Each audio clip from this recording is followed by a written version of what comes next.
A space station hangs above three dying suns. Dead ships drift in the silence below, shattered hulls, broken carrier wings.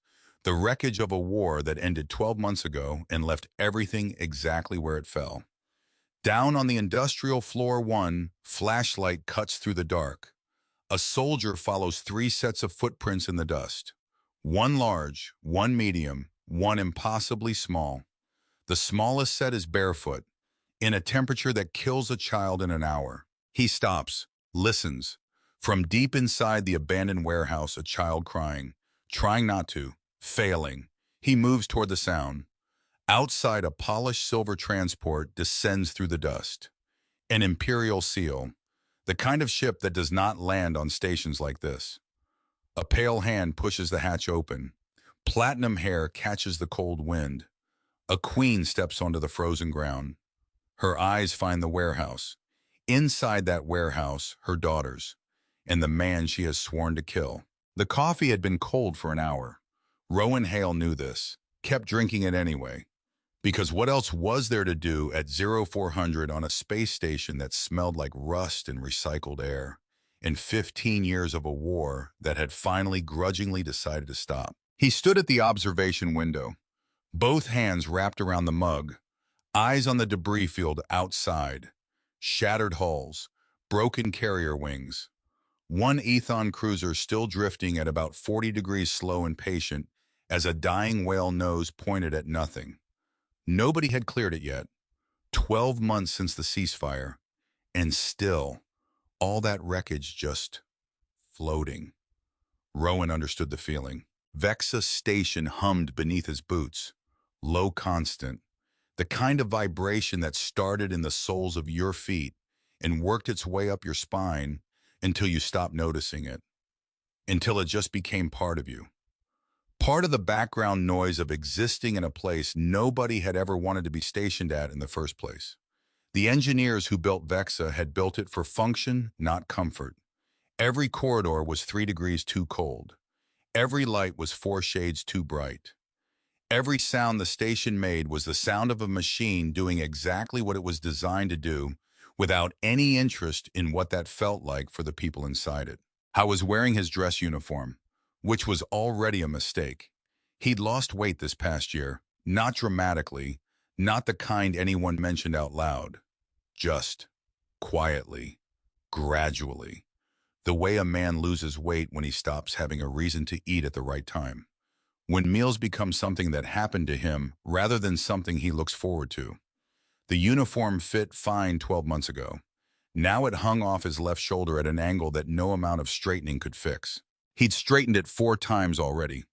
Gave up on the 5th. The coffee was cold. The uniform was wrong.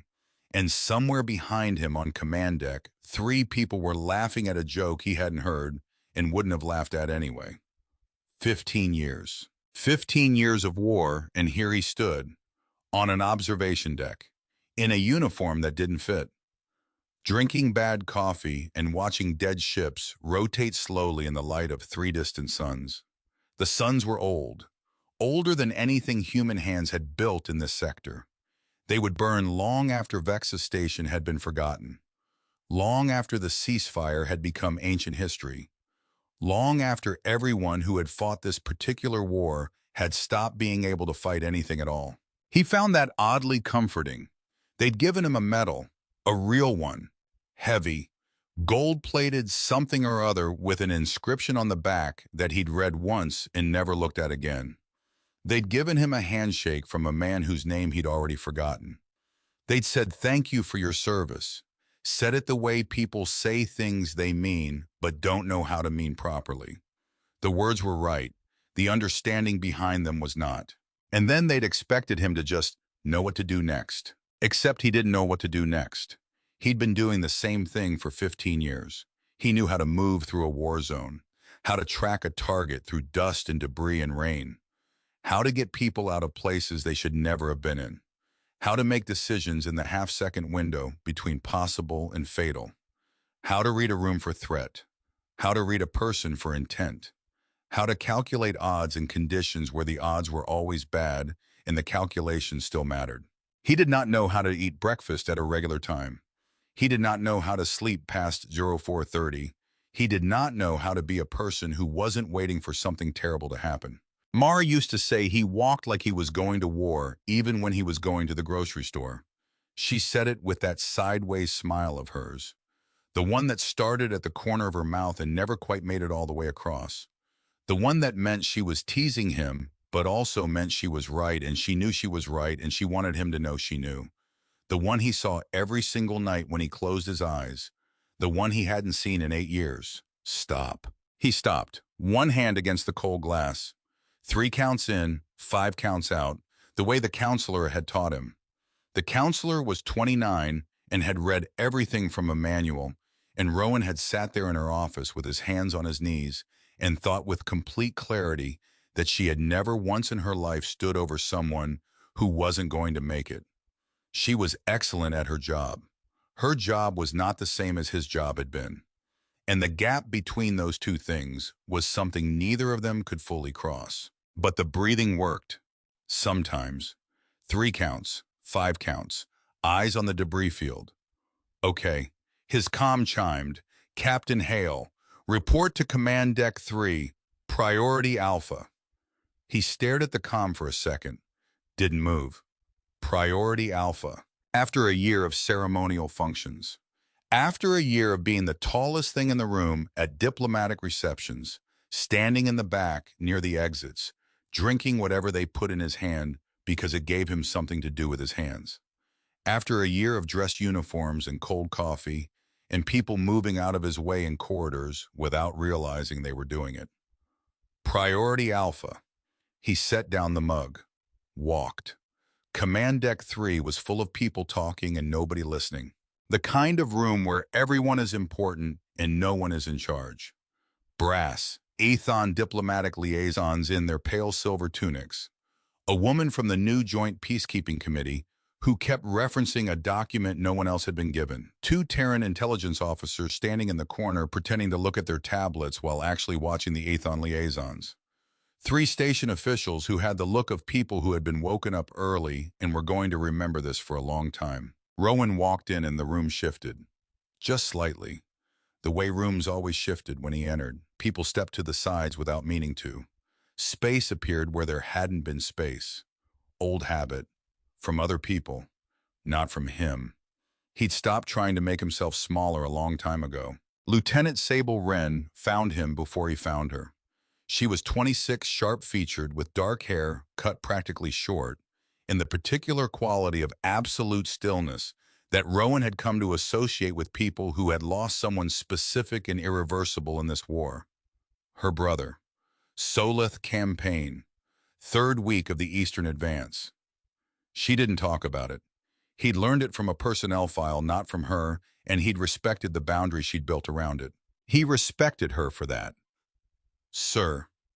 Quiet, right at his elbow. We have a situation. Tell me. Missing children. He felt the floor shift. Aethon. 3 of them. Ages. 8, 6, 4. 8, 6, 4. How long? 6 hours. 6 hours in the industrial district of Vexa Station, which had been a contested military zone 3 years ago and was now technically civilian territory and practically neither. Abandoned processing plants and structural reports that were optimistic, let's say. 6 hours, and the smallest one was 4 years old. Where exactly? They were on a supervised cultural tour. A pause. They slipped away from their tutor around the midday shift change. Last confirmed sighting at Sector 7 entrance. Sector 7, industrial, the part of the station that had been running before the war and had stopped running during it and had never quite started again. The part with the marginal structural reports and the darkness that had a specific quality, the kind that came from disuse rather than simply from the absence of light. He looked at her. Wren, whose children? She met his eyes. The Empress, she said. Princesses Asha, Lyra, and Neva. The room kept talking. The room had no idea what it was saying. Rowan did. Because he had read every intelligence briefing he'd been given in the past 12 months. He read them twice each one, in the habit of a man who had learned that the second read always caught what the first one missed. He knew who Empress Solvara of House Athon was.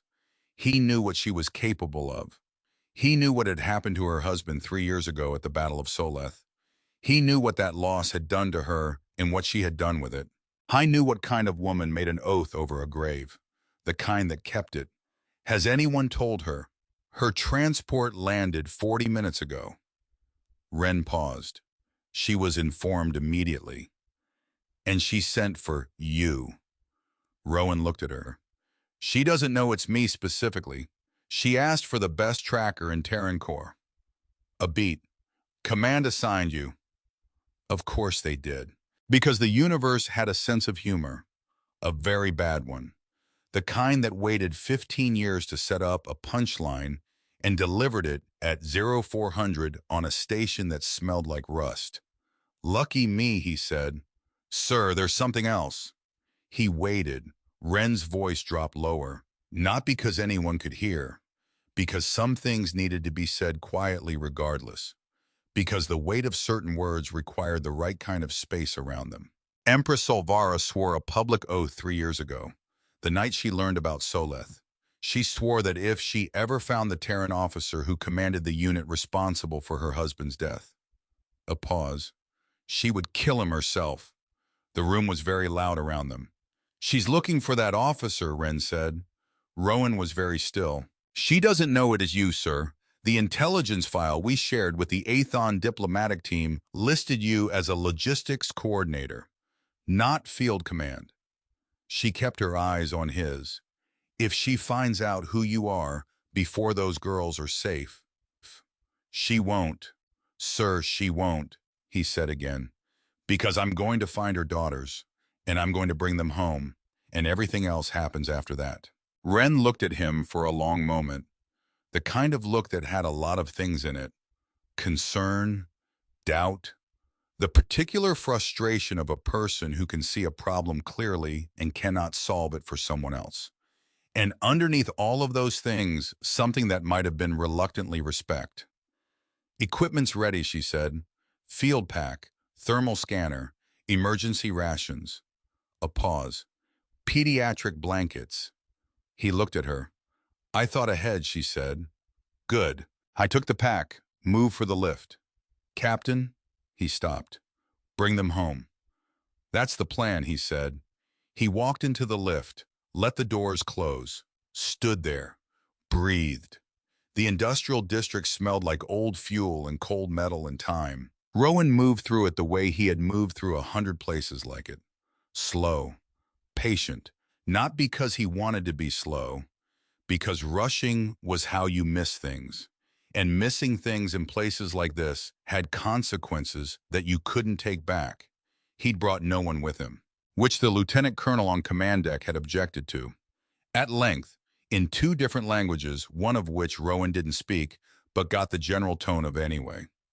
Rowan had let him finish, then said a team of armed soldiers crashing through an abandoned industrial zone will terrify those children further into hiding.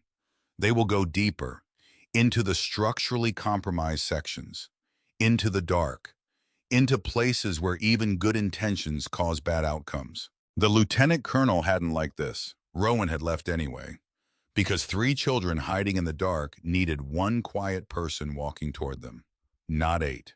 He kept his flashlight low, eyes on the ground first, then the walls, then the windows above, checking for movement, for shadow within shadow. That meant something living was up there. The temperature had dropped 6 degrees in the last 2 hours. He could see his own breath, a pale ghost in the beam of the flashlight, gone before it fully formed. The trail wasn't hard to follow, if you knew how to look. Children leave evidence, not deliberately, not in ways they understand or intend, but a child who is scared and cold and trying not to be found still leaves traces everywhere they go because they are moving through the world the way children move through it, with their whole bodies touching things, dragging feet, not yet knowing how to be invisible the way adults learn to be. A scuff mark on the side of a corrugated wall at about knee height. A candy wrapper, crinkled silver wedged between two containers, like someone had stuffed it there quickly and not quite far enough. Half a small footprint in a patch of oil-stained ground where the grit had settled differently. One jeweled slipper print going north. One. Which meant the 4-year-old had lost a slipper somewhere before this point and kept walking anyway. In this temperature, on this floor. He stopped, crouched down, looked at the print more carefully. Very small, too small, the kind of small that produced in him a specific and immediate reaction that had nothing to do with tactics and everything to do with something older than tactics, something closer to instinct. He had felt it before in other places, other contexts. The particular urgency of a child who was somewhere they should not be. He stood up, moved faster. The trail curved north, through two abandoned cargo bays where the ceiling had developed a lean that the structural reports had called acceptable, and which Rowan would have called optimistic. Past the shells of 3 heavy processing machines, stripped down to their frames, their components gone for parts, or salvage, or just gone the way things go when nobody is looking after them. Past a wall that still had blast scoring on it from 3 years ago, faded by weather and time, but not gone. Never quite gone. Some things didn't fade no matter how much time you gave them. The footprint stopped at Warehouse 9. Big building. Old. The kind of structure that had been processing ore and crystal back when this station still made economic sense, when the mining operations were running, and the population was 3 times what it was now. And people had reasons to be here that weren't military. The kind with a ceiling 40 feet up and catwalks nobody had walked in a decade, and shadows stacked on top of shadows all the way back to the far wall. The door was open. Not much. Just a gap. Just enough for a small body to slip through sideways. He stood outside and listened. Wind coming through gaps in the superstructure. The low harmonic of the station's ventilation system doing its job without anyone's appreciation. A loose panel somewhere above him, tapping a slow, irregular rhythm against the hull. The sound of a station that was old and tired and still running. And then, very faintly, from inside, deep in the building from the direction the footprints had been going, a child crying, trying not to, failing. The specific sound of someone who has been brave for a long time and is reaching the limit of what brave can do on its own. The sound of someone who needs someone else and is trying not to need someone else and is not quite managing it. His chest did something complicated. He pushed the door open, slowly, quietly, just enough, stepped inside. The warehouse was vast. Stacks of empty shipping containers arranged in rows that didn't quite line up anymore because nobody had been maintaining the arrangement. Collapsed shelving on the east wall where something heavy had hit something else heavy at some point, and neither of them had been moved since. Broken windows in the upper section, letting in the last pale light of Vex's artificial evening cycle. Catwalks above dark and distant, their metal worn to a gray that absorbed light instead of reflecting it. The floor had a fine layer of grit and old dust that recorded every footfall like a slow and patient archivist. 3 sets of footprints, large, medium, very small. He followed them toward the back corner, past a row of containers that had been arranged in a way that looked accidental but wasn't. A 4-year-old hadn't done that. An 8-year-old had. Moved them deliberately, created a perimeter, made it look like random stacking when it was actually a considered defensive arrangement. Smart. He almost smiled. He stopped about 15 feet from the arrangement, crouched down slowly, making sure his boots scraped the floor just enough to be audible. Not alarming, just present. The sound of someone announcing themselves. Someone who wasn't trying to hide. He laced his hands together where they could be seen. "Hello," he said. Quiet, no projection. The voice he used in refugee camps and extraction zones in the broken-down places where children had been waiting too long to find out whether the world had any goodness left in it, and were starting to have their own opinions about the answer. "My name is Rowan. I'm not going to hurt you. Silence, then a whisper, fast and urgent from behind the containers. The voice of the oldest. Don't say anything. He's a soldier. I can hear his boots. A different voice, smaller, less certain about the conclusion. He doesn't sound scary. Everyone sounds not scary until they are. Be quiet. The first voice again. 8 years old, already carrying something ancient in it. The weight of being responsible for people you love in a situation that is beyond what you should have to manage. Rowan didn't move, didn't try to get closer. You're right to be careful, he said. That's smart. Your mother raised you well. Silence, long enough that he thought he'd misjudged. My name is Captain Rowan Hale. I'm Terran Marine Corps. He kept his voice even, kept his hands visible. Your mother sent me. She's very worried. A long pause. The crying had stopped. And then the smallest voice. Barely a thread of sound in the cold air. The voice of someone very young trying to understand if something real was being offered. Mama. His chest cracked, just a little, not visibly, not in any way anyone would see. But something in there shifted the way ice shifts when the temperature changes, the way the ground shifts before something gives. Yes, sweetheart, your mama. She wants you to come home. Another pause, and then a tiny figure stepped out from behind the containers. Rowan had seen the intelligence files. He thought he was prepared. He was not. Princess Nava of House Athon stood in the gray light of the warehouse. No taller than his thigh, she had the pale moonlight skin that the Athon royal family carried.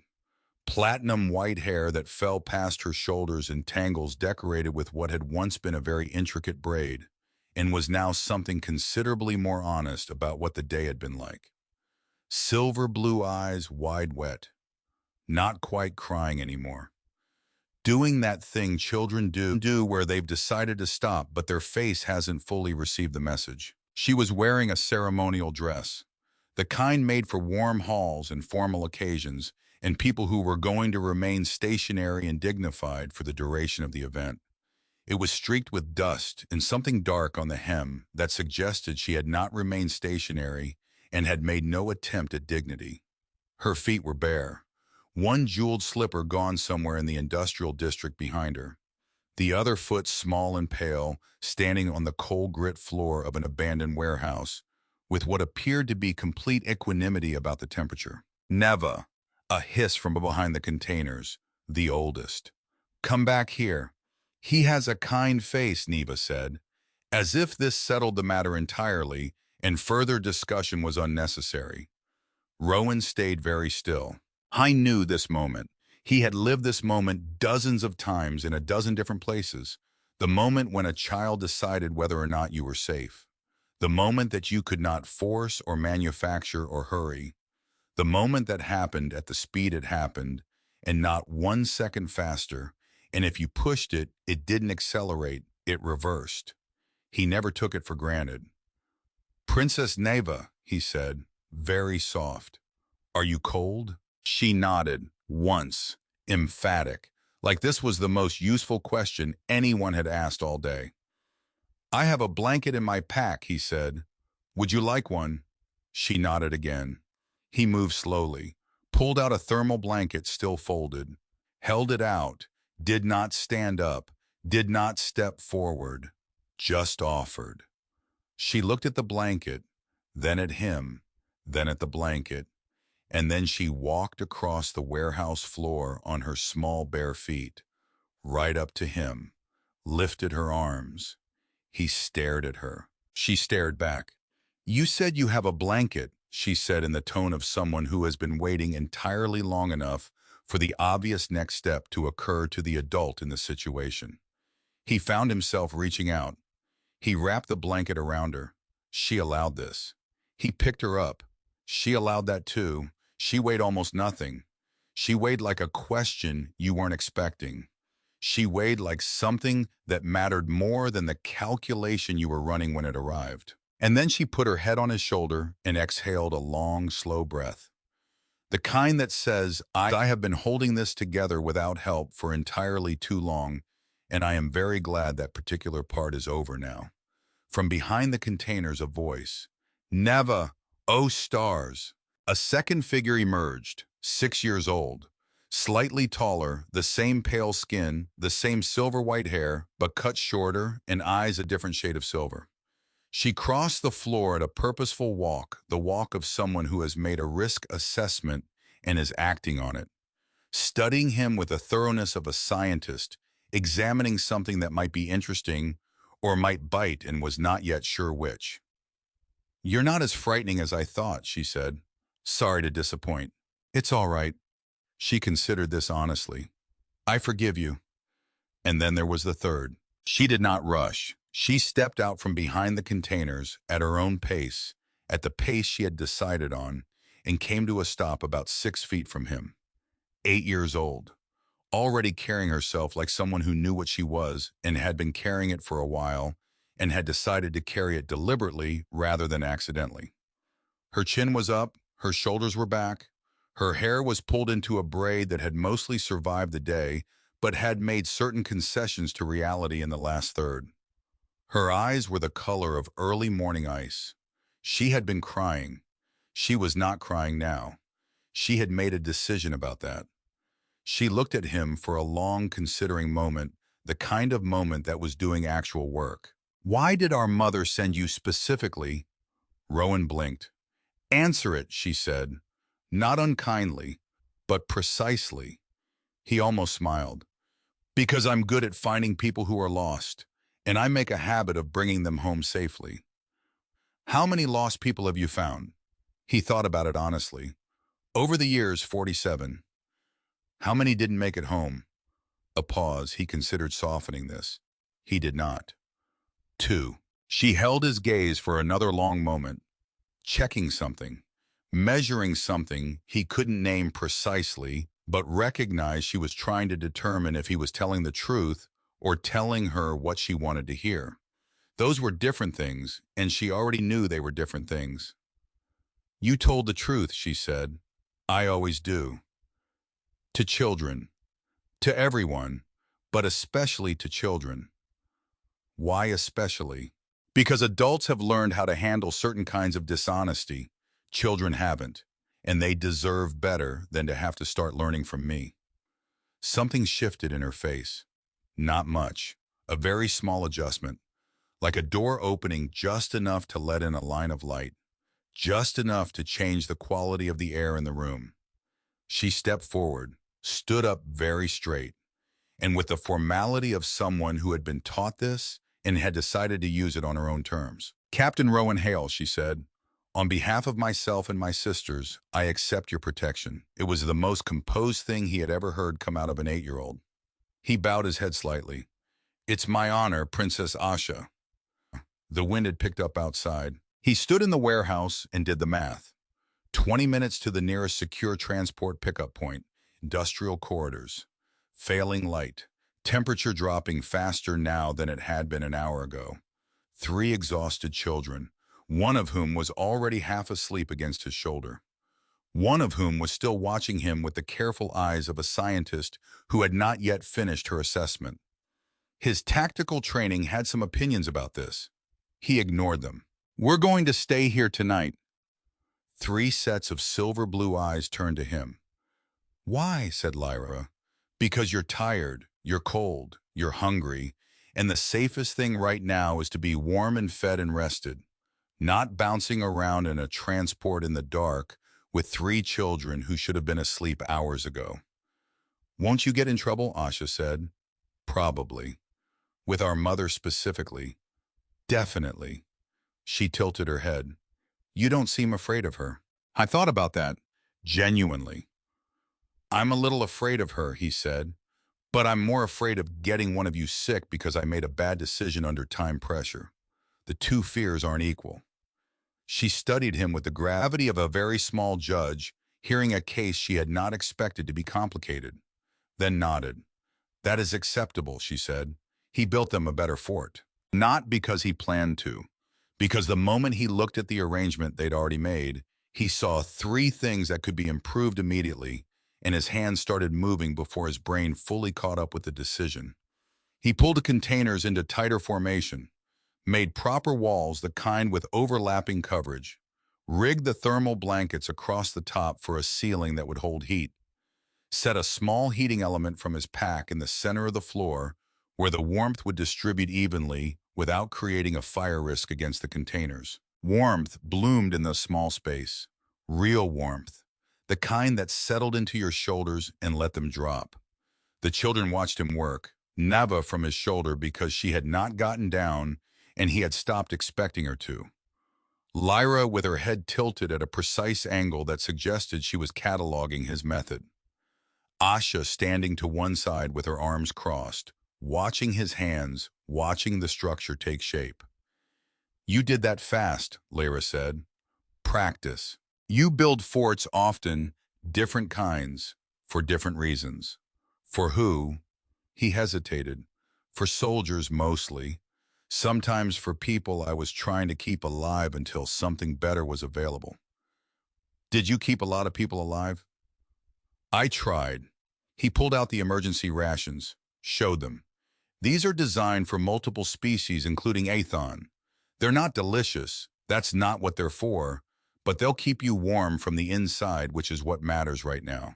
"Are any of them sweet?" Neva asked. "This one."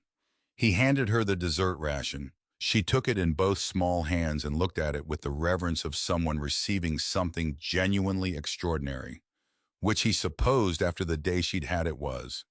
He handed out 3 more, made sure each of them had food. Then he sat down with his back against a container and opened one for himself. Lyra sat down next to him, right next to him. No hesitation. Like they'd been doing this for years and she simply hadn't gotten around to mentioning it. Asha watched her, then sat on his other side. Not as close, but close enough.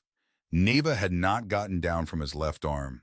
I was now a man with 3 children attached to his various sides and a half-eaten emergency ration in his right hand, and no formal training for this situation, because it was not in any manual he had ever been issued.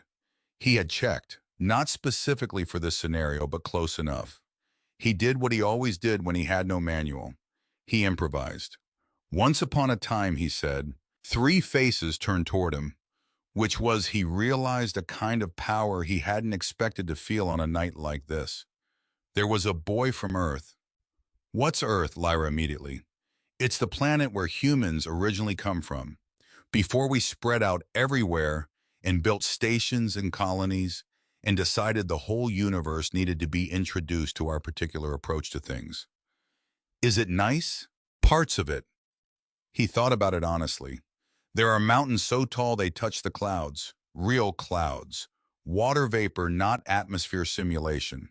And when you climb those mountains, you climb them, Lyra. When I was young, what did it feel like?"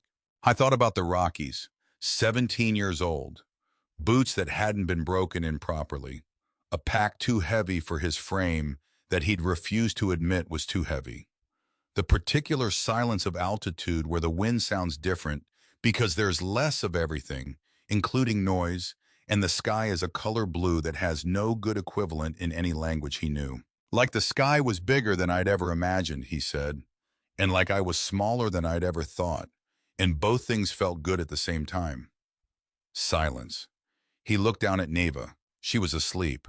Her head was tucked under his chin, found that spot like a compass finding north.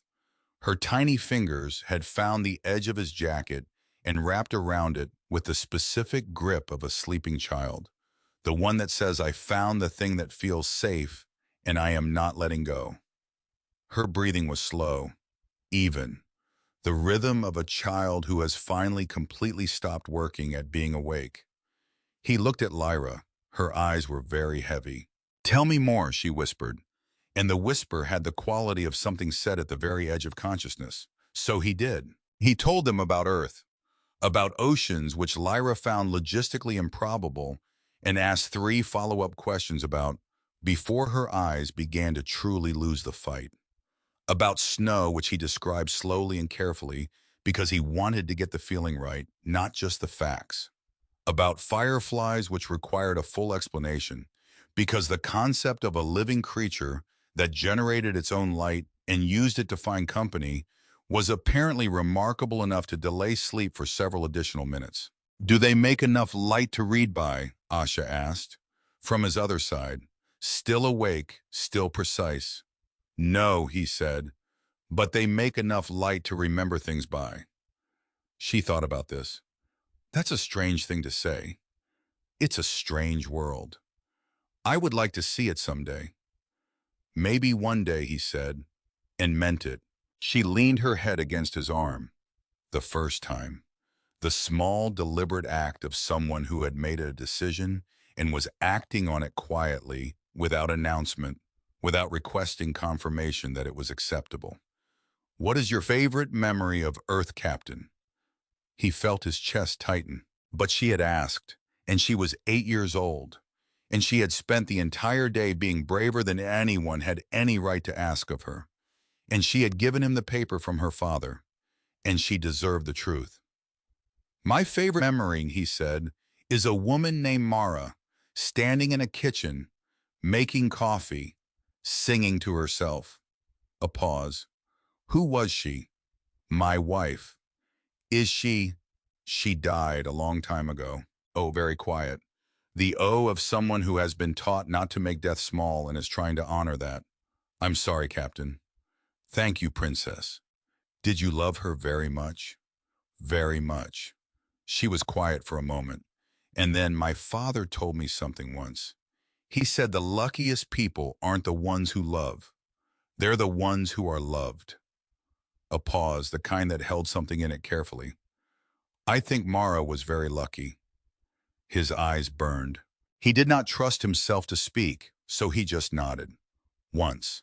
She nodded back, and then slowly, with the absolute certainty of someone who has said exactly the right thing and knows it and doesn't need it. Acknowledged?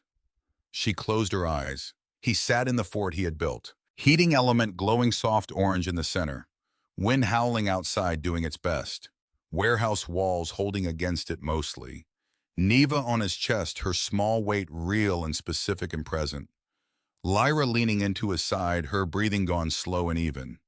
Asha's weight against his arm, the weight of someone who had been holding things together all day and had finally allowed themselves to stop.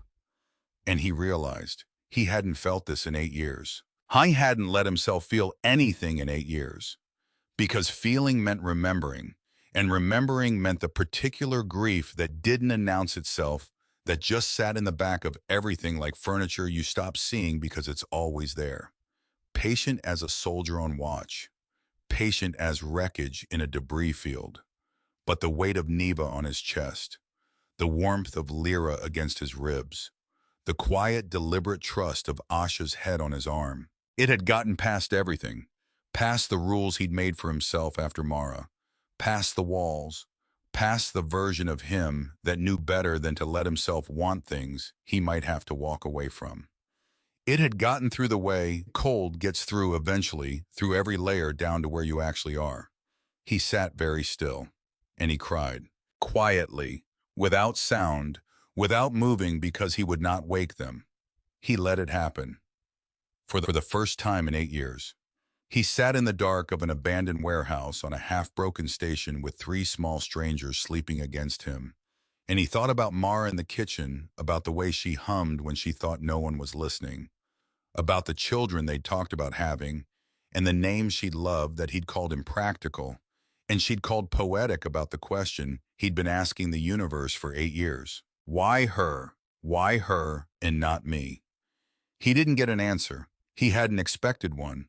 But for the first time in 8 years, the question felt less like a wound. It felt like something he was allowed to carry. Sometime in the night, Neva stirred. A small sound, not quite awake. A faint distress building at the edges of sleep, the beginning of something bad she couldn't quite escape. He felt it before he heard it. The change in her breathing, the small tension in her fingers against his jacket. I didn't think. He moved his hand, slow and steady, brushed it across her hair. The way you do it, without strategy, without deliberation. The way that comes from somewhere older than thought. Shh, he murmured. I've got you. Her breathing changed. The tension eased. And then in the particular certainty of deep sleep in the voice of a child talking to someone who existed for her in a place between memory and dream. Daddy. Just that. One word. He stopped breathing. She wasn't talking to him. He knew that. She was talking to the father she had never properly met. The man in the holograms, the man in other people's stories. She was barely a year old when Cassian died. She had no clear memory of him, only the shape of his absence, which was its own kind of presence. She was reaching toward a ghost, but the word had landed somewhere in him. In a place he would have told you this morning, this yesterday, this any day for the last 8 years, was completely and permanently empty. He held her tighter. "I've got you," he whispered. "I've got you, princess." He stayed awake the rest of the night, watching the door, watching the heating element, making sure the warmth held, watching the slow rise and fall of 3 small chests in the warm dark of the fort he had built in an hour from salvage and emergency equipment. He thought about his 3 rules, formed over 15 years, tested in every possible condition. Stay alert. Trust your instincts, not your feelings. Never attach yourself to anything you might have to walk away from. I had broken the 3rd one, without trying, without meaning to, in the span of 4 hours and 1 word spoken in sleep. And as he watched Neva's small chest rise and fall against his own, he understood something that felt both terrible and inevitable. He was not going to be able to walk away from this, from her, from any of them. I didn't know what that meant yet. He didn't know what came next. The woman whose daughters he was currently sitting in the dark with had sworn to kill him, and that was a fact, not a dramatic metaphor, and it was going to matter. He would have to face it. He would have to stand in front of her and say what he'd never said to anyone. But he knew, with a certainty he had not felt in 8 years. He knew this mattered. Dawn came slowly, pale, gray, creeping through the broken upper windows of the warehouse and settling on the floor in thin strips that lengthened as the light grew. The heating element still glowing. The wind had died sometime in the small hours and taken its noise with it. The station's morning shift was beginning in the distance, the low industrial sounds of a place returning to itself after the quiet of night. He had not moved. His back ached. His left arm had been asleep for 2 hours. He didn't care. He listened to the breathing of 3 children, and he waited because he knew. He knew she was coming. He knew she would come herself, not send someone else, not delegate this. Empress Solvara did not delegate her daughters. He'd read the file. He knew the woman, or thought he did. The sound reached him before anything else. A low harmonic hum that he recognized from the intelligence briefings. The engine signature of an Ethon Imperial Guard transport. Specific. Distinctive. The kind of vessel that only House Aethon produced and only used for situations that required both speed and authority. He turned his head, looked through a gap in the containers, through the warehouse window, a transport descending into the industrial district. Polished silver, every surface engraved with the seal of House Aethon, the pattern catching the early light and throwing it back in precise angles. It landed soft, silent. The hatch opened. 8 guards came out first. Ceremonial armor that looked ornamental and was absolutely not. Plasma rifles. Faces like closed doors. The formation of people who had done this before and had specific instructions about how to do it this time. And then she stepped out. I had seen photographs. He had read briefings. He had been told. None of it had prepared him. Empress Solvara walked across the warehouse loading bay as though the cold had been informed of her presence and had decided to step aside. Tall, moving with a complete, unhurried certainty that had nothing performative in it. A gown the color of winter starlight moving around her like it was liquid deciding to follow her. Her hair was platinum white, loose, all the way down, not pinned, not arranged, not prepared, because she had not stopped to arrange it. She had simply come directly and immediately in whatever state she was in. Her skin was the color of fresh snow. Her eyes, even across the warehouse, even through the gap in the containers, even at that distance, were silver. Cold, pale, the color of something that has been under pressure for a long time and is held. And they were aimed directly at him. She did not slow down. She walked past the security officials who tried to intercept her, past them, as if they were furniture that had been placed in an inconvenient location. Her guards followed in a loose protective formation. She came to the warehouse door, stopped, looked through the gap, and saw a Terran soldier sitting on the floor of an abandoned warehouse. Three small bodies arranged around him like they'd always been there. Her daughters, her three daughters, asleep, peaceful, like nothing in the world was wrong. He watched her face. He watched the exact moment she saw them. Her composure held for 2 full seconds.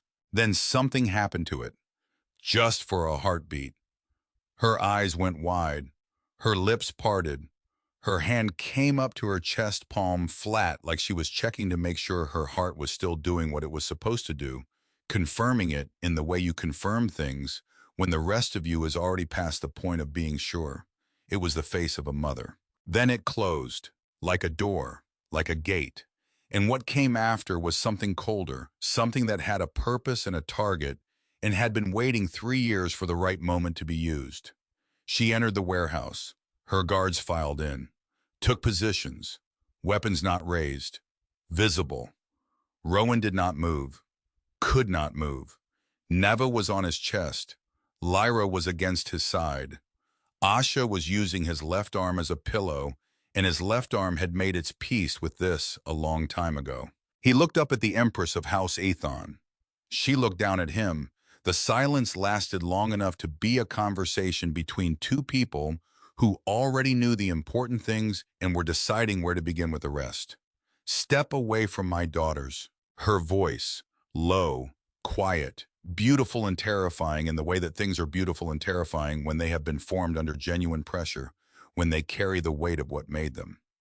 The harmonics of it resonated in his sternum. "Your Majesty, careful, even. They're asleep. If I move suddenly, I'll wake them. I did not ask you to consider their comfort, Captain. I told you to step away. With respect, Your Majesty, Princess Neva had nightmares last night. She settled back to sleep about 2 hours ago." A pause. "If you let her wake on her own, she'll have had her first peaceful rest in. How would you know what kind of rest she has?" "Because she told me, while she was sleeping." Something passed across Solvara's face. Not much, a flicker, gone before it fully arrived, but it had been there. She looked at Neva, really looked. The inventory look, the counting fingers look, the measuring breaths look of a mother who has been awake all night and needs to verify with her own eyes what she's been told is true. Taking in the small face, the relaxed hands, the specific quality of a child who is genuinely deeply at rest. She saw what Rowan had been watching all night. The Empress closed her eyes for 1 second. When she opened them, the cold was back. But there was something underneath it now, something that hadn't been there before, something that wasn't simple fury. "Captain," she said, "what is your name?" She'd heard it before. He'd said it when they'd first spoken. But she hadn't been listening for names then. She'd been listening for proof her children were breathing. "Rowan Hale, Your Majesty, Captain Terran Marine Corps." A pause, she looked at him, and something happened. Recognition. Moving through her expression, like weather moving across a landscape, changing everything it touched as it passed. "Rowan Hale," she repeated, slow. The way you repeat a name when you're examining it from every angle, looking for what it means. "Yes, Your Majesty."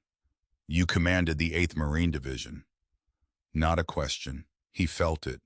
The thing that was coming. The wave you can see before it reaches you. "Yes, Your Majesty." "At the Battle of Soleth." The warehouse was very quiet. "Yes, Your Majesty." She was still, completely still. The kind of still that takes active effort to maintain. She turned, said something quietly to one of her guards. He nodded, stepped outside. She turned back, and then slowly, with the absolute deliberateness of someone who has decided exactly what they are going to do and is doing it, she lowered herself to his eye level. Her eyes locked on his, and she said very quietly so that only he could hear, "Captain Hale, do you know who my husband was?" His mouth went dry. "Yes, Your Majesty." "Tell me." "Emperor Cassian of House Aethon." "And do you know how he died?" The cold sweat at the back of his neck, the specific feeling of standing in the exact spot where everything is about to change. "He was killed in the campaign 3 years ago." "In what battle?" "Not a question." "Soleth, Your Majesty." She nodded, once, slowly, like something settling into its final position. "Yes," she said, "the Battle of Soleth." She did not look away. "I swore an oath, Captain, the night I learned of my husband's death. I swore on his memory that if I ever found the Terran officer who commanded the unit responsible, I would kill him with my own hands." He could not breathe. He could not look away. "Your Majesty." "Be quiet." She leaned closer. Her eyes searched his face. "I have been looking for that officer for 3 years," she said. "And here you are." A pause that had the weight of everything in it. "With my daughters in your arms." His arms tightened, barely, involuntarily, around Neva, around the small, warm weight of a 4-year-old who had walked across a cold warehouse floor to him on her bare feet and lifted her arms and said, "You have a blanket," as if the rest of it was obvious. Solvara saw it. She saw everything. A long moment, the kind that contained entire conversations that neither of them was having out loud. The kind that asked questions neither of them knew how to answer yet. She looked at her daughters, all three of them, sleeping against him, curled around him like he was the only solid thing in a moving world. She looked back at him, and then she reached out one pale hand, slowly, and brushed a strand of platinum hair back from Neva's face. Her fingers trembled, just slightly, just enough. She did not touch him. She didn't have to. She stood, turned to her guards. "We are returning to the palace," she said. Her voice was steady again, completely steady. "Captain Hale comes with us." "Your Majesty," a guard, uncertain. "Protocol." Did I stutter? "No, Your Majesty." She looked back down at Rowan. "On your feet, Captain. Carefully. Do not wake my daughters." He stood, slowly, adjusting Neva's weight, easing Lara upright from where she'd been leaning against him. Asha woke on her own, blinked at him with the complete practicality of an 8-year-old who has absorbed too much already and has no patience left for being surprised by additional developments, and simply stood up and put her hand in his. Not asked, not given permission, just took it. Solvara walked toward the door, her gown moving around her like water.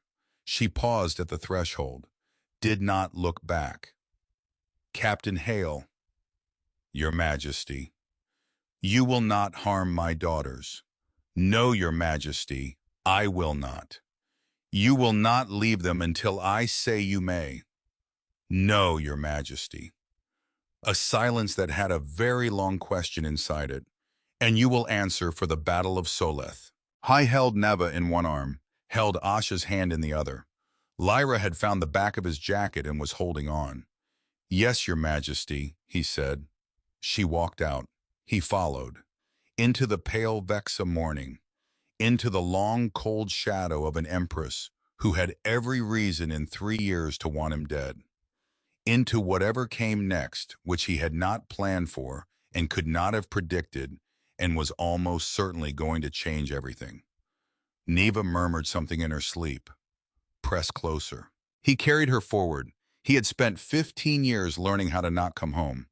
He had absolutely no idea what was happening to him right now, but he walked through the door anyway, because the child in his arms was warm, and the child holding his hand had decided with the absolute authority of an 8-year-old who had been waiting for the right person that he was worth trusting, and that he was starting to understand was the only credential that had ever mattered. The palace was made of crystal, not entirely, Not literally, but close enough that the distinction didn't matter much when you were standing in the middle of it at 6 in the morning, watching the light move through the walls like something alive. Rowan stood at the window of the room they'd assigned him. Third floor, east wing, a view of the Capitol Gardens and beyond that two distant moons, still visible in the pale morning sky, fading as the light grew. The crystal walls caught the early light and broke it apart, scattered it across the floors in silver rivers, reformed it into shapes on the ceiling that had no names in any language he spoke.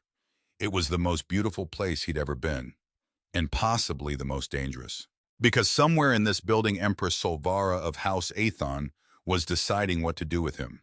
And he had given her 3 good reasons to let him live, and 1 very large reason not to. He was aware that the math on that could go different ways depending on who was doing the calculation. 3 days. 3 days of this room.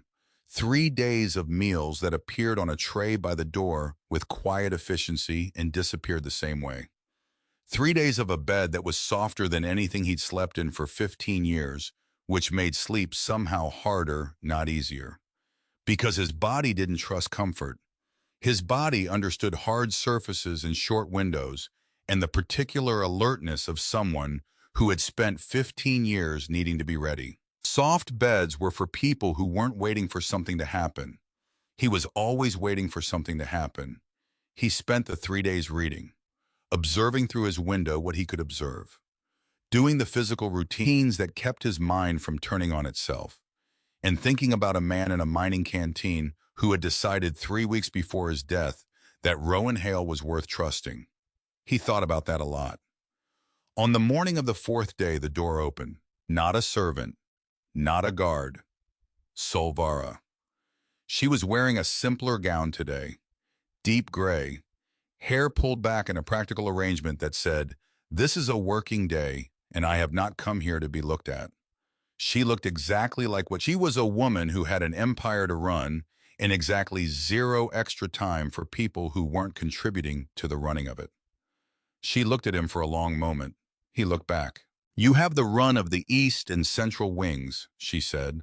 "The west wing is restricted. The lower levels are restricted.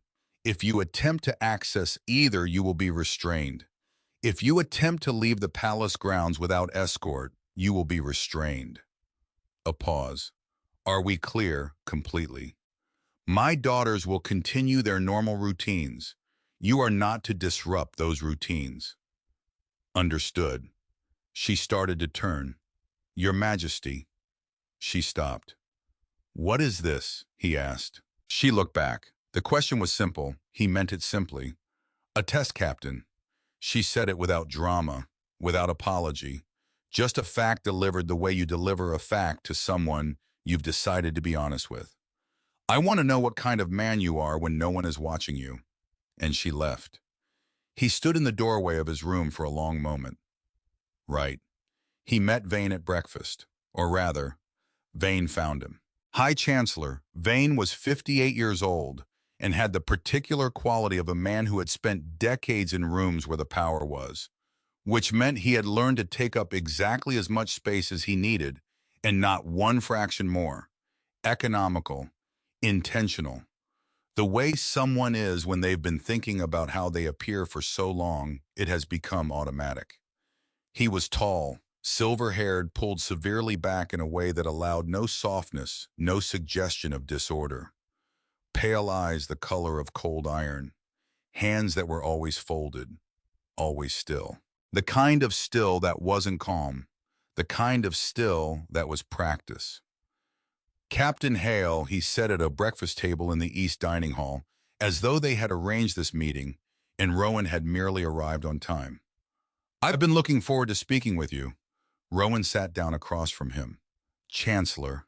"Remarkable thing," Vane said. "What you did, finding the princesses." He poured tea. Didn't ask if Rowan wanted any. Just poured. Set a cup in front of him as if this was simply what happened at tables where Vane sat. Finding anyone in that district would be impressive. Finding them in that condition, unharmed, warm, trusting a Terran soldier after everything this war taught both sides to expect from each other. "They found each other," Rowan said. I just showed up. Vane smiled, the kind of smile that didn't involve the eyes at all. The kind that was technically a smile in the way that a model of a building is technically a building. Modesty, he said. How very Terran. He said it pleasantly. The way you say something pleasant when the pleasant part is the surface and what's underneath it is the point. Rowan drank the tea, watched Vane over the rim, and Vane watched him back. Not threatening, not hostile, evaluating, like a craftsman looking at a tool that has appeared unexpectedly. Trying to determine, is this useful or is this a problem that will need solving? How long do you plan to stay? Vane asked. As long as Her Majesty requires. Of course, another smile. Of course. House Ethan is grateful for Terran assistance in this matter. The joint peacekeeping mission is well served by gestures of cooperation. A pause.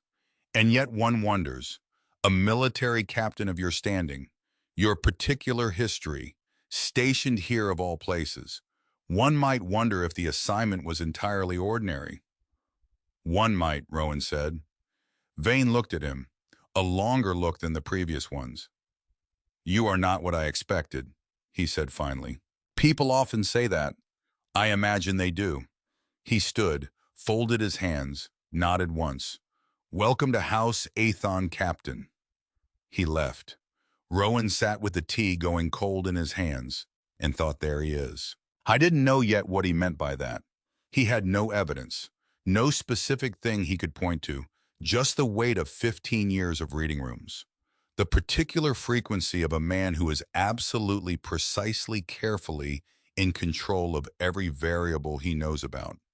The frequency of someone who has something to protect and has been protecting it long enough that the protection itself has become invisible to him. He thought, there he is, and thought, be careful. On the 5th day, he found Lyra in the kitchens. He had not been looking for the kitchens. He had been looking for a route between the East Wing and the Central Library that didn't require going through the main atrium, for reasons he didn't want to examine too closely. Because the main atrium had the formal portraits of House Ethon rulers going back 12 generations, and one of them was Cassian, and Rowan had walked past it twice now and had not been ready for it either time. The portrait was accurate. He recognized the face of a man who had poured him something warm in a mining canteen and talked about his daughters for 20 minutes straight and died 3 weeks later. So, alternate route. Except the alternate route went past the kitchens, and through the door came the sound of a child explaining something with great authority to a person who was very patiently, professionally listening. The trick, said Lyra, age 6, standing on a wooden step stool at a pastry counter, is that you have to press it, not just push it. There's a difference, a very important difference. The dough has to know you mean it. Yes, princess, said the pastry chef, who had clearly been saying yes, princess, for approximately 40 minutes and had achieved a state of serene professional acceptance. The dough in question was pale green, slightly luminescent. It smelled like cinnamon and something else underneath it, something sweeter and sharper that he didn't have a name for. He stood in the doorway. Lyra looked up. Her face moved through 3 expressions in about a second and a half. Surprise, evaluation, decision. You can come in, she said, if you wash your hands. He washed his hands. The pastry chef gave him an apron with the expression of a person who has stopped asking questions about the trajectory of their day. Do you know how to bake? Lyra asked. A little. What kind of little? Bread mostly. I knew a bakery. On Earth. The owner taught me one thing before she decided I wasn't worth the continued effort. Lyra considered this. What thing? How to braid dough. She looked at the pale green lump in front of her, then at him, then at the lump, making the calculation. Show me, she said. So he did. He divided the dough into 3 pieces, rolled each one into a long rope with the particular motion you learn from doing it wrong many times, and then doing it right once and understanding from the contrast what right felt like. Laid them side by side, and then over, under, over. Left strand crosses to center, right strand crosses to center. Over, under, over. The motion his hands remembered from the little bakery 2 blocks from the apartment he and Mara had shared in their second year. The owner, a small woman with strong opinions about flour and no patience for people who didn't pay attention, who had tried to teach him and laughed every time he got it wrong, and kept teaching him anyway, because she said if you're going to learn something, you should learn it properly or not at all. It came back, the way things come back that were learned in the hands rather than the head. Lyra watched like she was studying for an examination she intended to pass on the first attempt. Again, she said, slower. He did it again, slower. She did it herself on the next piece. Got it wrong. Frowned in a way that was very specific, the frown of someone who knows they got it wrong and is already analyzing why. Did it again. Got it wrong in a different place. Frowned harder. Did it a third time. Got it right. Her face when she got it right. He turned away for a moment, pretended to check on something with the other dough. Because that face, that specific face of a 6-year-old who has just figured out a thing with her hands on her own by persistence, rather than instruction, was something he was not prepared for. Something that got through the same way the warmth had gotten through in the warehouse. Mara would have loved her. The thought arrived without warning and stayed without permission, and he just let it. He had stopped fighting the thoughts that arrived that way. They were always going to be true whether he fought them or not. By the time he turned back, Lyra was already doing the second rope. Her braiding was not perfect. It was better than not perfect. Mama doesn't come to the kitchens much, she said, not looking up. Conversational. The way you talk about something that matters when you're not ready to talk about it directly.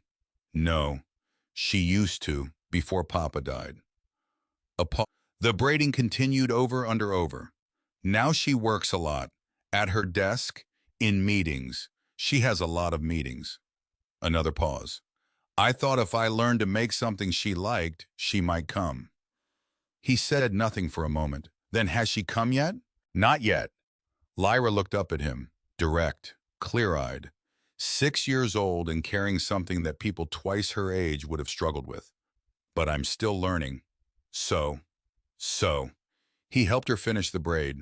Neva was everywhere. In the gardens at mid-morning, sitting on a stone bench talking to a fountain, like the fountain was a very bad listener, but also the only one available, and beggars could not be choosers. In the East Wing corridor at noon, appearing from an air duct access panel with a serenity that suggested this was a completely normal mode of traveling between spaces. In his room at 3 in the afternoon, sitting on the end of his bed with a book she appeared to have acquired from somewhere and had no intention of accounting for. He sat down next to her. She held up the book. He read 3 pages to her. She fell asleep on page 4. He sat with her sleeping on his arm for 22 minutes before carefully moving her to the pillow, because moving her too fast woke her up and she needed the sleep, and also because. Stop. He did not finish that thought. On the 6th day, he asked her very seriously to please stop using the air ducts. They have sharp edges, he said, and fans, and structural drops in the older sections of the palace that were built before current safety regulations existed. Neva looked at him, considered this information with genuine interest. Okay, she said, very sincere, very grave. The nod of someone making a serious commitment with their whole, she said, very sincere, very grave. The nod of someone making a serious commitment with their whole small body. She used the air ducts twice more that afternoon. He arranged for the palace engineers to seal the 3 most hazardous junction points, the ones with the longest drops, the ones near the fan assemblies. The engineer he spoke to had the expression of a person who had not previously considered this a problem that needed solving, and was now considering it very seriously. Neva did not appear to notice or care about the changes to her routes. She adapted. He stopped being surprised. The recall order arrived on the 8th day. Eltian Ren delivered it personally via encrypted comm. Her face on the small screen had the expression of someone delivering information they genuinely do not enjoy delivering. Command wants you back, she said. I'm in the middle of something. Command is aware. Command would like you to finish being in the middle of something and return to your assigned post. My assigned post is a ceremonial function at an orbital way station. Yes, sir. Which someone else can do. Sir, they're saying you've been compromised, that you've been here too long, that you're— She paused, picked a word, carefully weighing several before she landed on one: proximity to the imperial family creates a political implication that command is not comfortable with. He looked at her. Who specifically is saying this? The order came through 3 offices, but the original concern was flagged by the Joint Intelligence Committee. A pause. Rowan, they're watching this situation closely. If they decide you've crossed a line, I haven't crossed anything. I know that. You know that. The problem is what it looks like to people who weren't in that warehouse. He looked at the ceiling for a moment, breathed. Give me 3 days.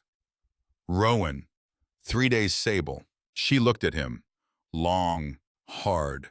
The look of someone who is doing the math and doesn't like the answer and is going to comply anyway because she trusts his judgment even when she's worried about it. 3 days, she said, and then I can't hold this.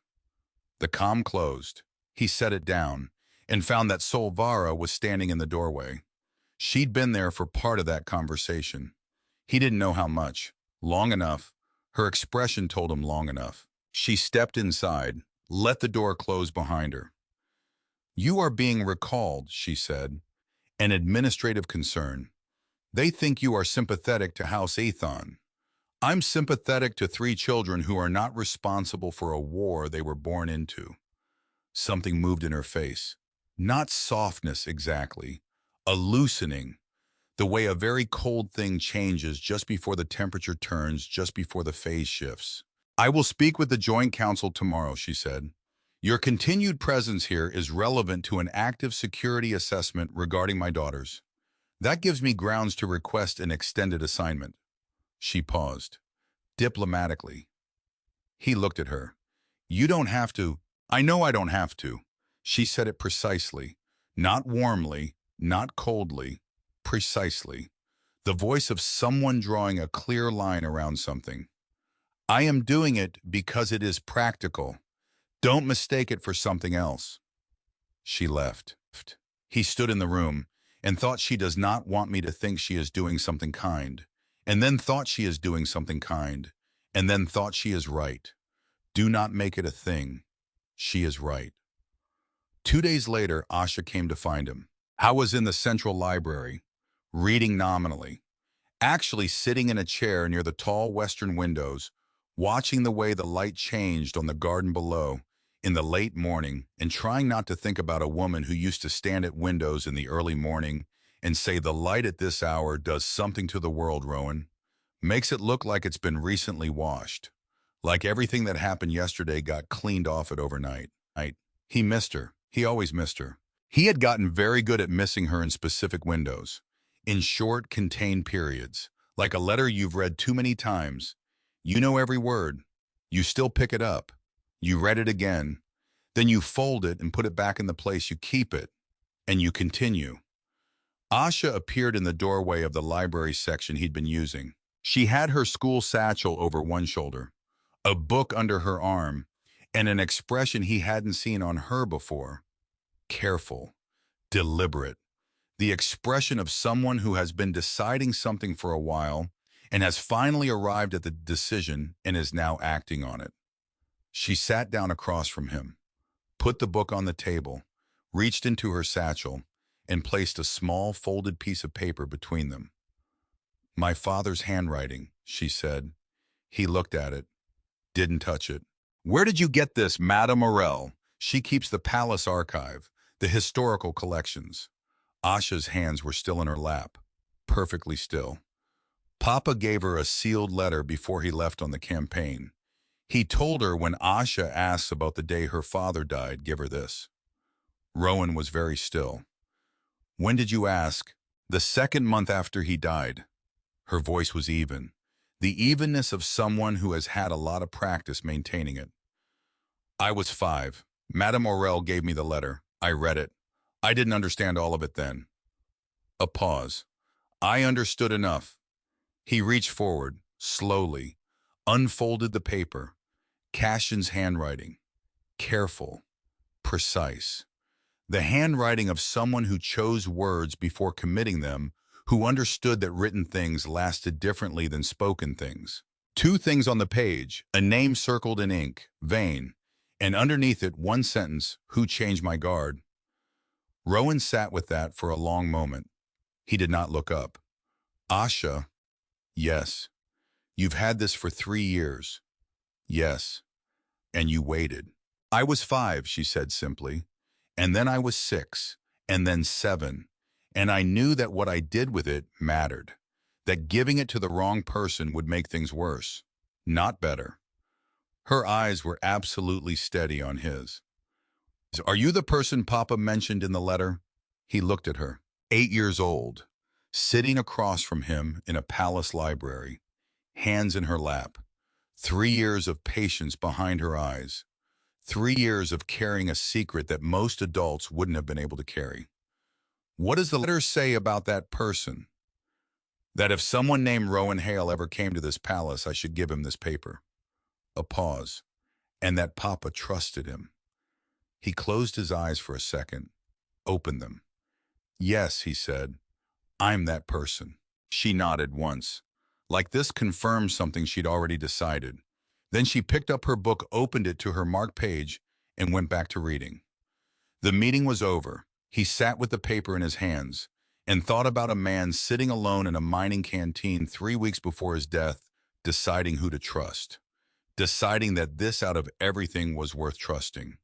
He told Solvara that night, not planning to, not when he walked to the study, not when he stood outside the door for a long moment, not when he pushed it open and found her there at Cassian's desk, a lamp burning low. Papers spread, not looking up. He just started talking, and once he started, he couldn't stop. He told her about Vesper, the neutral moon, the coordinates he'd been given by channels he'd never fully traced. The instruction, come alone. In opportunity. No further details, which was either a very good sign or a very bad one, and he'd made his peace with not knowing which before he went. He told her about the mining canteen. The man sitting alone at a corner table.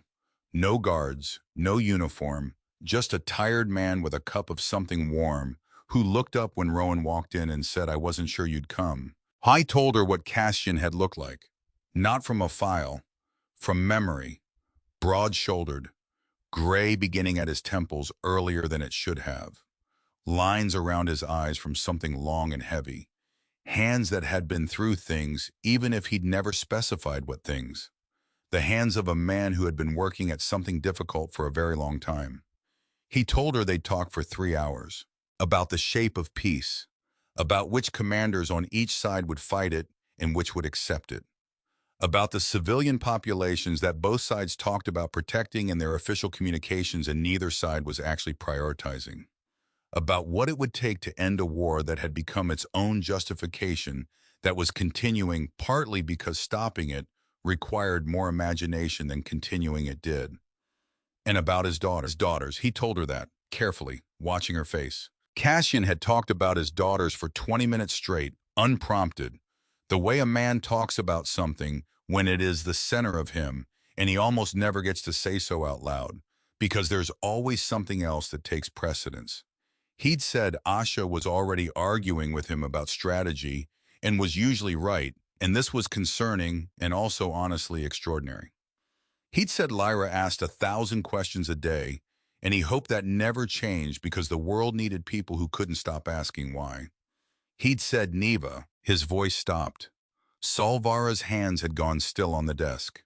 He said Neva was born after the war started, Rowan said. He said he'd seen her 3 times, and that each time he couldn't believe she was real. A pause. He said she had her mother's eyes. Solvara's jaw tightened. He talked about you. She didn't move. He said his wife was the most extraordinary person he'd ever known. Rowan kept his voice even, because the words mattered more than how they were delivered. He said she was a better ruler than he was. He said she didn't know it yet, but she would have to be. A pause. Because the war was killing him. He knew, her voice very quiet. He knew he wasn't coming home. I think he suspected. He knew. She stood, walked to the window, her back to him. Cassian always knew things before they were confirmed. It was one of the qualities I found most irritating about him. A pause, the kind that held something fragile balanced on it. And most, she stopped. He waited. She turned back. You received orders to attack. 3 weeks after Vesper, yes. The Eastern Ridge, yes. You did not know he would be there. No. When did you learn? 2 days later, when the casualty reports from both sides came through. He held her gaze. And when I learned, tell me. I felt sick. He said it plainly. No softening, no cushioning. Not the way you feel sick when something goes wrong militarily. The way you feel sick when you learn that you sat across from a table from someone who poured you a cup of something warm and talked to you about his daughters for 20 minutes and told you the name of every person on his council he didn't trust was in the column I hit. He paused. I told myself it was war, that he was a combatant, that these things happen and you accept them and move forward. A pause. I told myself that for 3 years. And now I think it wasn't an accident. The air in the room changed. She was very still. What do you mean? He reached into his jacket, set Asha's folded paper on the desk between them. She looked at it, looked at him, reached forward, opened it, read it, and he watched the moment she understood. Not a small understanding, not a partial one. The specific, complete, devastating understanding of a woman who has spent 3 years with her grief aimed at the wrong target. Who has been fighting a war on the wrong front, hating the wrong man, looking in the wrong direction, while the actual answer sat in a locked drawer in a file she'd handled 100 times without knowing what she was looking at. Vain, she said, not a question. His office signed the guard rotation order. For the day of the campaign, I don't have the full record, but if the record's here, I have the records. Her voice was controlled. The control of someone who learned very early that what she was feeling needed to wait until after. I have had the records for 3 years. I never knew what I was looking for. She moved to the desk, opened a locked drawer, pulled a file. Old, the kind that had been handled many times. The kind with a worn edge where fingers had kept returning to the same place. She laid it open. Guard rotation. Soleth campaign. Day 3. Order of reassignment. Signed by the office of the High Chancellor. He looked at it for a long time. He was your husband's teacher, Rowan said. I was. Flat, precise. He taught Cassian to rule. He believed that an empire earned through blood was the only kind worth keeping. He believed. She stopped, started again. He believed that my husband's peace initiative was a betrayal of everything House Ethan had built over generations. He believed that peace was a kind of weakness that empires didn't recover from. So he arranged for it to fail. He arranged for Cassian to be in the path of a Terran advance that should never have known he was there. Her voice was still steady, steadier than it had any right to be. And then he let me spend 3 years believing it was a Terran command decision. Let me carry the wrong grief in the wrong direction. He let you look for me. She met his eyes. Yes, she said. He let me spend 3 years looking for you, because as long as I was looking outward, I wasn't looking inward. A pause. And because if I ever found you first before you found the truth. The sentence didn't need finishing. He understood. He expected you to kill me, he said. Yes. And if you'd found me before tonight, we would not be having this conversation. He held her gaze. She held his. 2 people sitting in the study of a dead man who had trusted both of them separately in different moments with different pieces of the same truth. Both of them carrying it for 3 years without knowing the other piece existed. The lamp burned between them. What do we do now, he asked. She was quiet for a moment.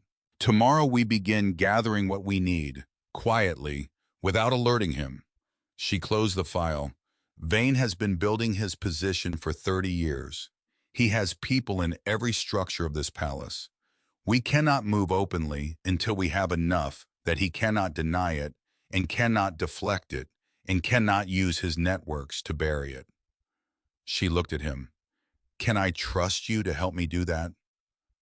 Cassian trusted me first, Rowan said. I'm just catching up. Something crossed her face. Not a smile. Something older than a smile. The expression of someone who has heard exactly the right thing at exactly the right time and doesn't quite know what to do with it yet. She looked away. Get some sleep, Captain, she said. We start tomorrow. Except. The next morning, Asha was not in the library. He noticed at 9. She was always in the library at 9. He had learned this with the precision of a man who had spent nearly 2 weeks paying attention to what was true. Asha, library. 9. Every morning without exception with a glass of pale green tea that she drank slowly and thoughtfully and never quite finished, and a stack of books that changed every few days. No Asha. He walked the corridor to the library. Knocked. Nothing. And then the sound. Faint. From inside. A voice doing what Asha's voice did when she was choosing to be brave. Clipped. Controlled. The bravery of someone who has decided that the situation doesn't deserve her fear, and she's going to act on that decision regardless of whether the fear agrees. Get away from me. He moved through the door, hard, no hesitation. No. 3 figures, black robes, Athon fabric military cut, which meant palace, which meant inside. They had Asha cornered against the eastern shelving, 6 feet of floor between them and her, and she had a book in her hands, a heavy one held at shoulder height, with both hands the specific stance of someone who intended to use it as a weapon and had identified the optimal trajectory. 8 years old, ready to fight. Something in Rowan went very cold, very clear. The particular cold of 15 years of training arriving all at once. All the hesitation burned away by something that had nothing to do with training at all. Step away from her. The figures turned. The first one moved fast, augmented, not standard movement. Someone had invested significant resources in this operation. Rowan moved faster. He had not commanded the 8th Marine Division by accident. The fight was short, ugly, not the kind anyone choreographed or practiced in a gym. 2 of them went down. The third ran for the side passage and was gone before Rowan could redirect. He made the tactical decision in a fraction of a second. Don't pursue, because behind him was an 8-year-old standing in the middle of a library. He turned back. Asha was still holding the book. She was looking at the figures on the floor, then at him, then at the floor again. The inventory look, the look of someone processing. He set his weapon down, slowly, where she could see it, then away from both of them. Then he crossed the floor and knelt in front of her. Are you hurt? She shook her head. He could see it starting, the thing she was fighting, the trembling that comes after you've been brave for too long, and the situation finally resolves, and your body realizes it can now afford to react to what just happened. The delayed response, the honest one. He opened his arms. She didn't move, and then she did. She came into him fast and hard, wrapped both arms around his neck, pressed her face against his shoulder. She made no sound, not one. She had decided 8 years old was old enough to not cry about this, and she was enforcing that decision with everything she had. He held her like he meant it, like the holding was the thing. I've got you, he said, not loud, right against her hair. I've got you, I've got you. He felt her breathing change, felt the trembling begin and then gradually subside. Not completely, but enough. Enough for the decision she'd made to start feeling possible again. After a while, she pulled back, looked at him. I know who gave the order, she said. Quiet, clear, the voice of someone who has been thinking about this and has arrived at the answer and is certain. I've suspected for a long time, but I needed more than suspicion. She held his gaze. One more piece, and we'll have enough. He looked at her. Where is it? Papa's study, she said. Behind the 3rd shelf, the one with the green books. He followed her. Through the library, down the corridor, into Cassian's study, which Solvara had unlocked for him 3 days ago with no explanation and no comment, as if she was making a decision she didn't yet want to explain. The room still smelled like books, like the lamp that had burned on the desk for years, like wood from Earth, which had a specific quality that didn't come from anywhere in this sector of space. A quality of distance traveled, of something that had come a very long way because it mattered to someone. Asha went to the third bookshelf, the one with the green books. Spines worn in the way that things get worn when someone has read them multiple times, returning to them the way you return to something that keeps giving you something different each time. She ran her hand along the left edge. Found something. A panel. A place where the wall was not quite the same as the wall beside it. A seam that was invisible unless you knew where to look, unless someone had shown you. He showed me when I was 5, she said. He pressed here. Her small fingers found the spot, and here, the panel opened. A small space inside. Dark, about the size of a shoebox. A space made for something specific, and inside that space a box. Small, wooden, the grain was oak. He recognized it. The specific warmth of old oak, a reddish-brown that didn't come from any Aethon forest, because nothing in the system produced oak from Earth. Someone had carried it across a very long distance because they wanted it here, because the material mattered. No lock. He looked at Asha. She nodded. He opened it. Inside, one crystal data shard. Aethon recording crystal. Pale blue. About the length of his thumb. The kind you spoke into when you had something to say that couldn't wait for you to be present to say it. The kind you made when you knew the present was unreliable and you needed the future to have something to hold. He picked it up, held it to the light. "Should I get your mother?" he said. Asha was already moving toward the door. Solvara came. She brought Lyra and Neva because she hadn't been letting them out of her sight since the library attack. She locked the study door behind her. She came to the desk.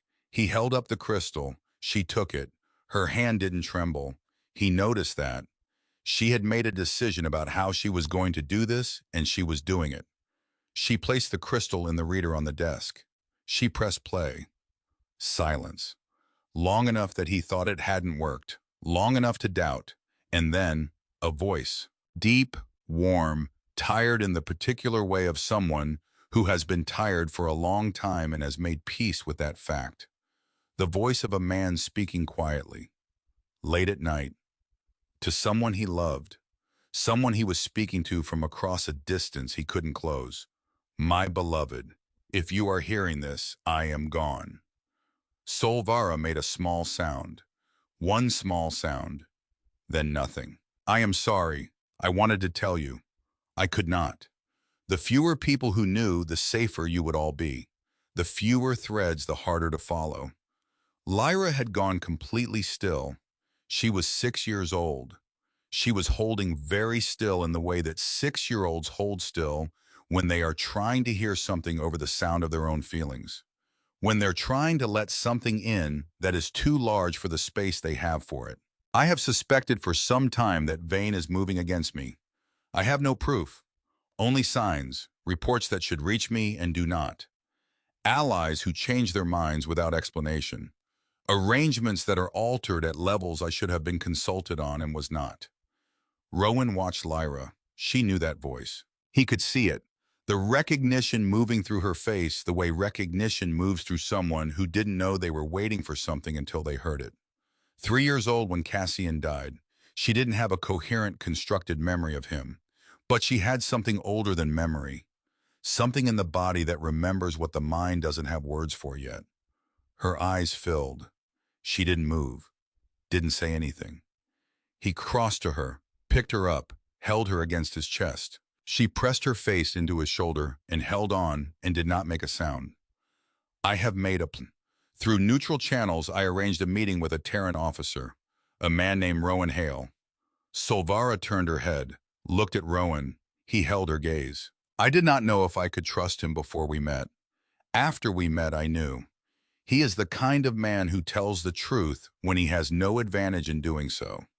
The kind who chooses the harder thing when the easier thing is available. If you are hearing this, my plan failed. Vane learned. He must have. I cannot think of another explanation. A pause in the recording. Just breath. A man choosing his next words carefully, knowing he would only get to say them once. My beloved, there is more on this crystal. Financial records, correspondence, orders signed by the right hand while the left hand pointed elsewhere. Enough to remove him from any position permanently in any light. Solvara's hand had come up to her mouth, and then Cassian's voice changed. Not much, but enough. Tell our daughters I love them. Tell Asha to keep asking questions. Tell Lyra to keep her kind heart.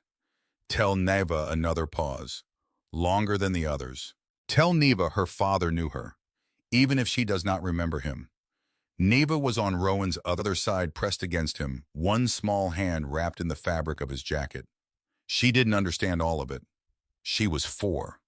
But she understood the sound of someone speaking to her specifically. She understood in the way that children understand things before they have the words for it, that the voice in the room was the voice from her dreams. She looked up at the recording device and listened. My beloved, if Rowan Hale has found his way to you, trust him. Solvara closed her eyes. He is the kind of man who would carry my last words across any distance to bring them to you. He is the kind of man who would stay. The recording ended. The study was silent. The lamp on the desk, the light through the crystal walls making its slow shifting patterns on the floor. 3 girls, 1 man who had walked into this war 3 years too late and was now sitting in the middle of everything it had left behind. Solvara stood. She walked to him. She looked at him for a long time, with everything that 3 years of grief and anger and misdirected purpose does to a person. All of that. And underneath it, something that had just been given its correct shape for the first time. She didn't speak. She reached out, her hand, slowly, and set it on top of his where it rested on Lyra's back. She didn't hold it, just placed it there, like setting something down in the right place after carrying it for a very long time in the wrong one. We have enough, she said quietly. Yes. We move tomorrow. Yes. She looked at Lyra sleeping in his arms, at Neva pressed against his side, at Asha standing very straight at the bookshelf, watching both of them with the eyes of someone who has just heard everything and is going to spend a long time processing it correctly. She reached forward, brushed her hand across Asha's hair, then she straightened. She had an empire to reclaim. She walked to the door, paused, didn't look back. Rowan. First time without the title, just his name. He looked up. Thank you, she said, for carrying his words back. She walked out.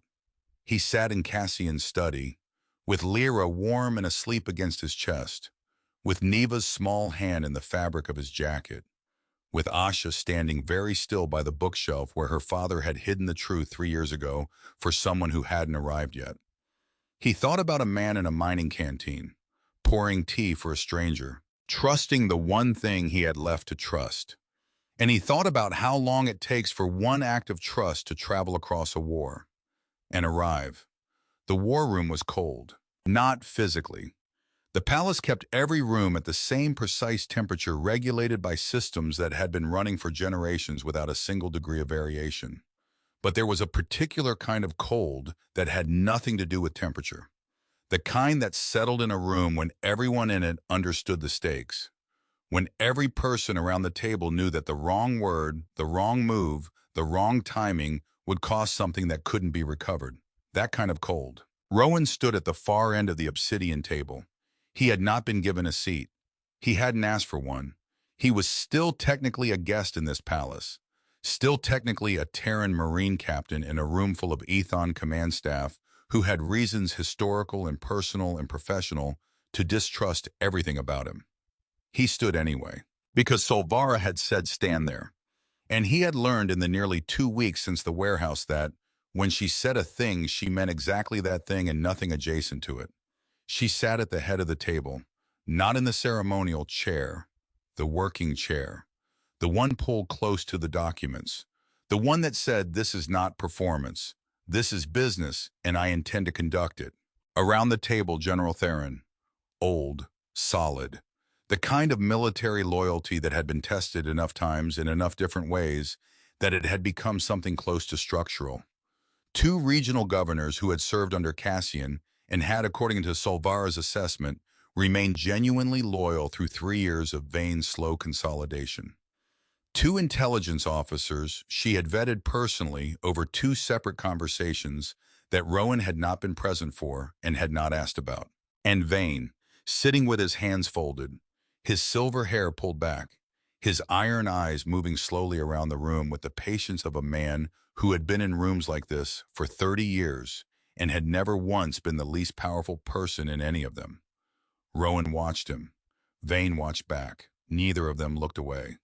Solvara opened the briefing. She laid it out with the precision of someone who had been preparing for this moment without knowing she was preparing for it.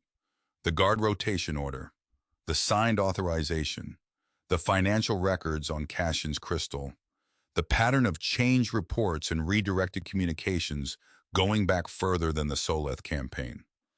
Going back, the records showed almost to the exact day Cassian had begun making quiet inquiries about peace through unofficial channels. The room was very still. Vane's hands did not move, did not tighten, did not shift, did not do the thing hands do when a person realizes the situation has changed around them, which told Rowan something. He'd been waiting for the tell, the specific involuntary movement of a man who has just learned that someone else holds the winning hand. He'd seen it in 100 interrogation rooms across 15 years. Nothing. Which meant Vane already knew. Had known before this meeting, before this morning, possibly before yesterday, which meant he had a source inside whatever preparation Solvara had done, which meant the situation was already moving faster than the briefing. Rowan's spine went cold. He looked at General Terran. Terran was watching Vane. His expression hadn't changed, but his right hand had dropped below the table edge. Solvara was still speaking, building the case, methodically, irrefutably. And Vane was not listening, because Vane was already somewhere else in his mind. Already 3 moves ahead, his eyes moved to the room's 2 exits. 1, the main door currently guarded. 2, the side passage behind the left wall panel, which led to the service corridor, which led to the lower levels, which led to options. Rowan moved, fast, no announcement, no explanation. He stepped back from the table, crossed to the left wall, and stood directly in front of the panel. Vane's eyes found him, a long moment. Then Vane looked back at Solvara, folded his hands differently, and said in a voice of absolute composure, "Your Majesty, this is an interesting presentation, but I'm afraid the documentation you've cited is incomplete." Solvara paused, looked at him. "Incomplete," she said. "Several of the orders you've attributed to my office went through a committee approval process. I signed yes, but the authorization chain is considerably more complex than a single signature suggests." He tilted his head slightly. "I would welcome a full formal review in the appropriate tribunal setting, where all parties can be heard properly." He was buying time. Everyone in the room knew it. But the word tribunal had done its work. 2 of the governors shifted in their seats. Formal process, legal framework, the weight of protocol that Athon political culture had spent centuries building, and which Vane had spent decades learning to use as a tool. Solvara looked at Rowan. He gave her a single small nod. She understood. "Chancellor Vane," she said, "you are suspended from your duties pending a full tribunal. General Terran will—" But Vane was already standing, and Rowan was already moving toward him. "Except," his calm chimed, one tone, the internal palace signal, the one that meant something is wrong right now. He stopped, looked at the comm. One message, Lieutenant Wren, 3 words, "Neva is missing." He didn't run. He moved, which is a different thing. Running is fear. Moving is purpose. He had learned this at 19 in his first real field assignment and had never unlearned it. Out of the war room, down the corridor, up the East Wing staircase, to Neva's chambers, which were empty, bed with its elaborate coverlet thrown back. Small toys arranged on the shelf with the precision of someone who has a specific system. A book she had taken from the library and not returned sitting on the nightstand. The window closed, the air duct access panel above the wardrobe. Open. He stood there for a second. He had sealed the hazardous sections. He had arranged it personally. But he had not sealed everything because sealing everything required a 3-day maintenance process, and he had not had 3 days, and he had prioritized the most dangerous points and stop. 3 counts in, 5 counts out. Where would she go?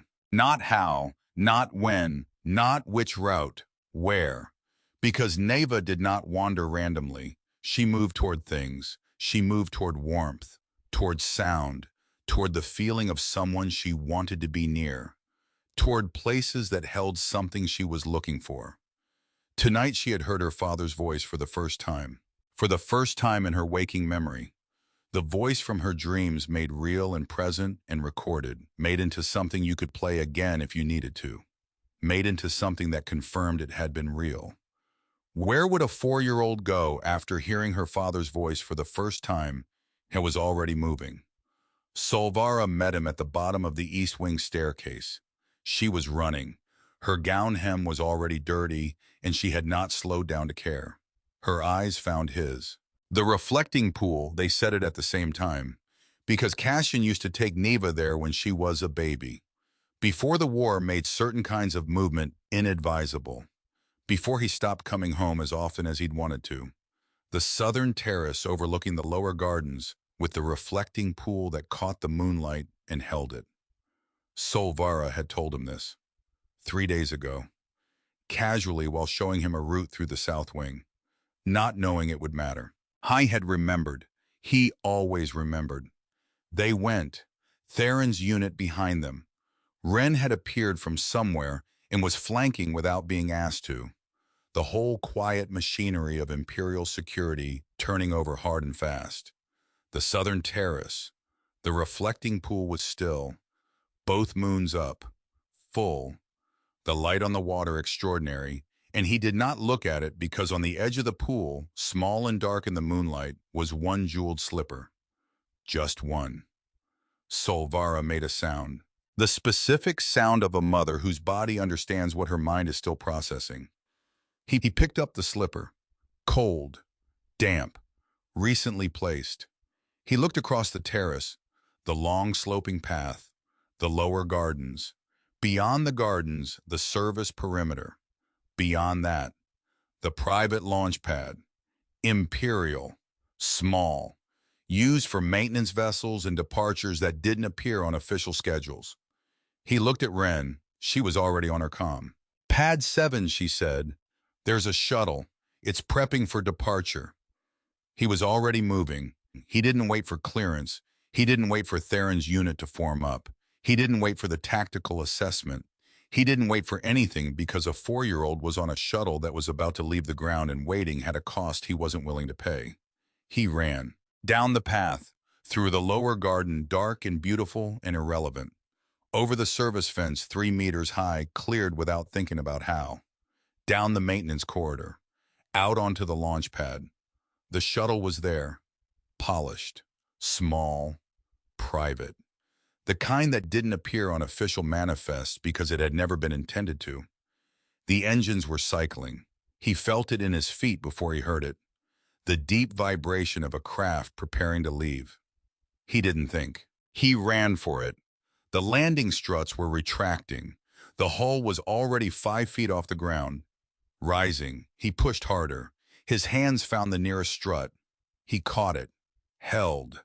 The shuttle pulled him up. His feet left the ground. His arms. His shoulders. The burn of it immediate and irrelevant. He hauled himself up hand over hand.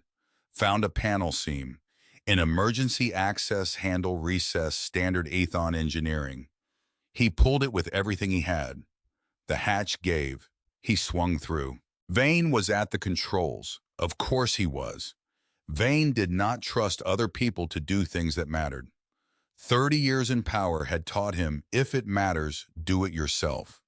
He was seated in the pilot's chair, both hands on the controls, not looking back, because he was already thinking about what came next. Neva was in the passenger seat, strapped in, not gagged, not hurt, sitting with both hands in her lap and her back perfectly straight in the expression of absolute focused outrage that only a 4-year-old can sustain with complete burning sincerity. The outrage of someone who knows exactly what is being done to them and considers it entirely unacceptable. She was staring at Vane, like she was trying to make him disappear through sheer force of continued looking. You, she said, to Vane, not a question. An accusation delivered with the precision of someone much older. You are not supposed to be here. Vane turned, saw Rowan, and the composed face, the iron eyes, the 30 years of careful practice, nothing. All of it cracked, just for a second. 1 second of a man looking at something he had not planned for. Then the weapon. He had it out fast, faster than someone who spent his days in council chambers had any right to be. But Vane had not spent 30 years only in council chambers. He had survived things. He had done what was necessary to stay in the position he decided he deserved to occupy. He fired. Rowan moved. The shot scored across his left shoulder. Hot, searing, close enough to be a message. He did not stop. He crossed the cabin in 3 steps. Vane fired again, missed, because the cabin was small, because the shuttle was climbing at an angle, because Rowan Hale had 15 years of this and Vane had theory. 1 hit, 2, 3. Vane went down, hard. The weapon spun across the deck. Rowan stood over him, breathing hard, left shoulder burning, right hand finding the front of Vane's collar. Vane smiled, bloody at the mouth, breathing with effort, but smiling. Cassian was weak, he said. Peace was weakness. Aethon does not need a ruler who stopped talking. You won't kill me. I'm too valuable. The tribunal will. I'm not going to kill you. Vane blinked. I'm not going to kill you, Rowan said again, slower, because you need to stand in a room and answer for what you did, in front of people who loved him, in front of people who fought his war, in front of everyone you used and lied to and redirected for 30 years. He held Vane's eyes. In the light, where everyone can see. That's the difference between justice and what you did. He reached past Vane, set the autopilot to return descent, locked the control panel, then he turned. Neva was watching him from the passenger seat, still strapped in, both hands still in her lap, still perfectly straight, still looking at him with those silver blue eyes. He crossed to her, knelt down, made his face calm, made it the face he had shown her in the warehouse that first night. The kind face, the not scary face. Are you hurt? She shook her head. Are you cold? She shook her head again. He reached out, unbuckled the strap across her lap, and Neva looked at him. Not the way she had looked at him in the warehouse. Not the look of a child deciding whether to trust a stranger. Not the half-asleep look of a small girl murmuring toward a ghost in a dream. This was different. This was awake. Completely awake. Both eyes open. Both feet on the floor. A 4-year-old who had had nearly 2 weeks to watch him. Nearly 2 weeks of sitting in his lap while he told stories. Nearly 2 weeks of finding him in whatever room she wandered into and deciding every single time that he was the place she wanted to be. Nearly 2 weeks of choosing. She looked at him the way someone looks at a thing they have already decided. Not deciding now. Long since decided. Just. Saying it out loud for the first time. Just letting it be said in the daylight rather than in the dark of sleep. Daddy, she said. Not in sleep. Not reaching for a ghost. Looking directly at him. Eyes open. Fully, completely awake. Rowan stopped breathing. He just stopped. She said it again, quieter. The way you say a word when you're confirming it, when you're testing whether it holds the shape of the thing it's supposed to hold. Daddy. He reached out, both arms. She came to him, wrapped both arms around his neck, her whole small self pressed against his chest, her face tucked under his chin in the exact spot it had found that first night in the warehouse, like it had always known where to go. And Rowan, 15 years of war, 8 years of grief, 3 weeks of a situation he hadn't been prepared for and could not have prepared for. Rowan, who had not cried with sound in 8 years, who had gotten very good at crying without sound, let it happen. On a stolen shuttle above the Ethon capital with a 4-year-old in his arms and a bleeding shoulder and an unconscious man on the floor behind him. He cried, not quietly, not carefully, not in the controlled way of someone who has learned to contain it. He held her, and he cried, and he let himself, because she had chosen. Not him choosing her, not him deciding she was his, not him building a case for why this was appropriate or professionally defensible. She had chosen, and that was the only credential that had ever mattered, the only one. He had known this since the warehouse and had not let himself say it until now. The shuttle landed hard, but it landed. The hatch opened. Solvara was there. She had run from the terrace. Her gown was dirty. Her hair had come half down. She had a plasma pistol in her right hand and 2 of Terran's soldiers behind her, and she was looking at the shuttle hatch with the specific focus of a woman who has narrowed her entire world down to one question and needs it answered right now. Rowan stepped out, Neva in his arms. Solvara moved. She covered the distance in 3 steps, and then she had Neva, both arms, pulling her in, her face pressed into her daughter's hair, not speaking, just holding. The way you hold something when you have just understood fully and completely what it would have meant to lose it. Neva held on, then pulled back, small hands on her mother's face, touching, making sure. The 4-year-old's version of an inventory. Eyes, nose, mouth, the landscape of a face that was the first landscape she'd ever known. Mama, Neva said. He came. Solvara looked at Rowan over Neva's head. He expected the Empress face, the controlled face. The face she put on when there were things to do and falling apart wasn't one of them. She was not wearing that face. She was wearing the face he had seen once before, in the warehouse, for 1 second. The face of a mother who had just seen her children safe, before the gate had come down and the Empress had returned. The gate did not come down this time. She held his gaze, with everything in her, everything that 3 years of grief and anger and 1 recording from a dead man had left in her. All of it, looking at him without armor. Terran soldiers moved past them, into the shuttle. A moment later, Vane was brought out, hands bound, still bleeding at the mouth, still somewhere in his mind calculating. Except there was nothing left to calculate. Solvara looked at him. She handed Neva to the guard beside her, stepped forward. Her voice was very quiet, very clear. Vane. He looked at her. You taught my husband to rule, she said.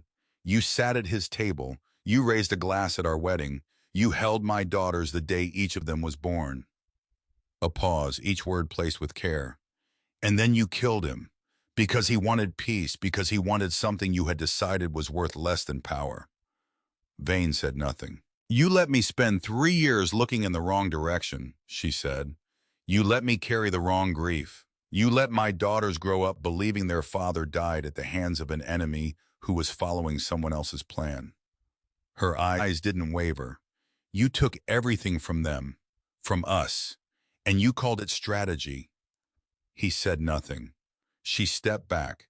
General Terran, she said. Your Majesty. Take him to the tribunal chambers. Formal charges filed by morning. Evidence entered. I want this done in the light. Yes, Your Majesty.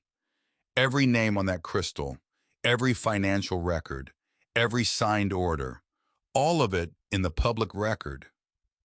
Yes, Your Majesty. She turned away from Vane. She walked to Rowan. She looked at his shoulder. The burn mark. Dark. The kind that needed attention and hadn't received it because he'd had other priorities that ranked higher. You're hurt. I'm fine. You're bleeding. I've bled before.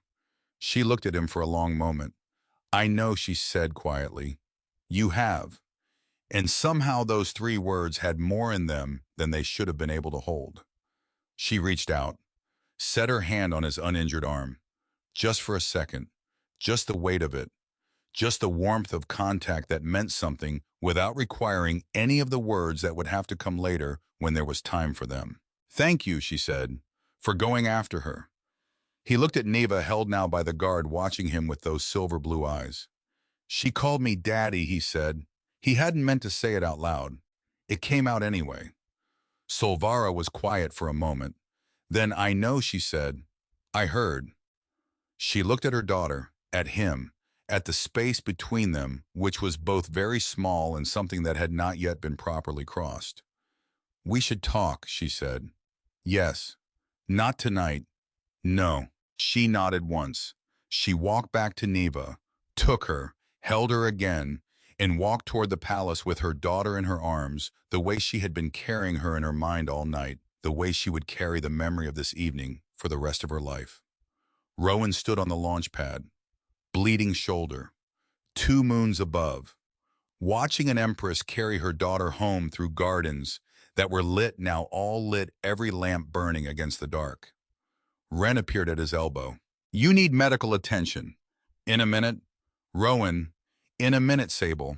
She stood next to him, said nothing, because she knew what he was doing, because she had lost someone too and understood the particular need to stand still after a thing like this.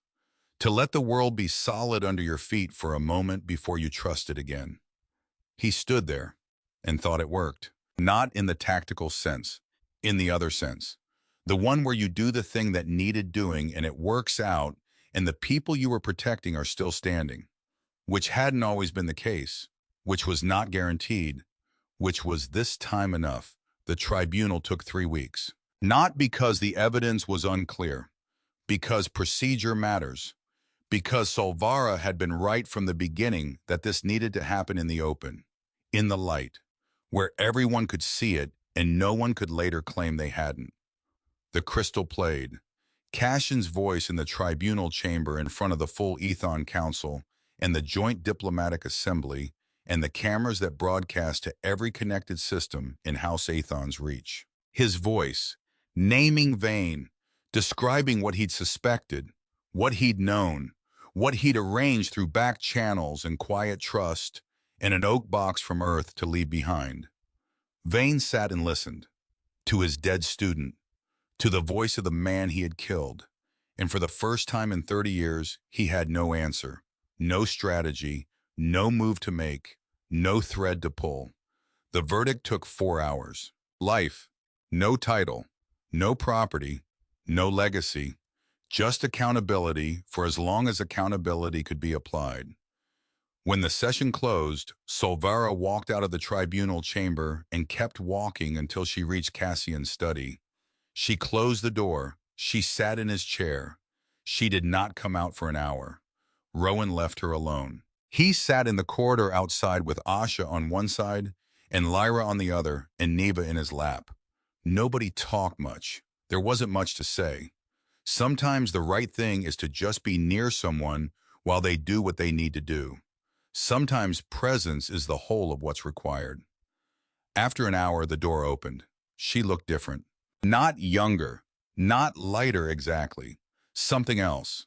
The way a person looks when they've been carrying a specific weight for a specific amount of time, and it has finally formally in front of witnesses and cameras and history been set down. She looked at him. He looked back. Are you all right? He asked. No, she said, and then yes, and then both. He nodded. Both is honest. She almost smiled. It was the first time he'd almost seen that from her. He filed it away carefully. 3 months passed, which sounds like a long time. It wasn't, because the 3 months were full of things. Tribunal aftermath, Diplomatic negotiations that required Solvara to be 6 places at once and managed to require her to be in 7.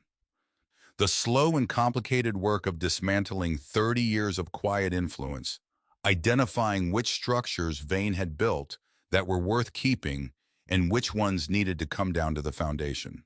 Rowan's recall order was formally rescinded by command by the Joint Peacekeeping Committee, by 3 different offices that had previously been very concerned about his proximity to House Aethon and were now in the light of events willing to reframe that proximity as a significant contribution to regional stability.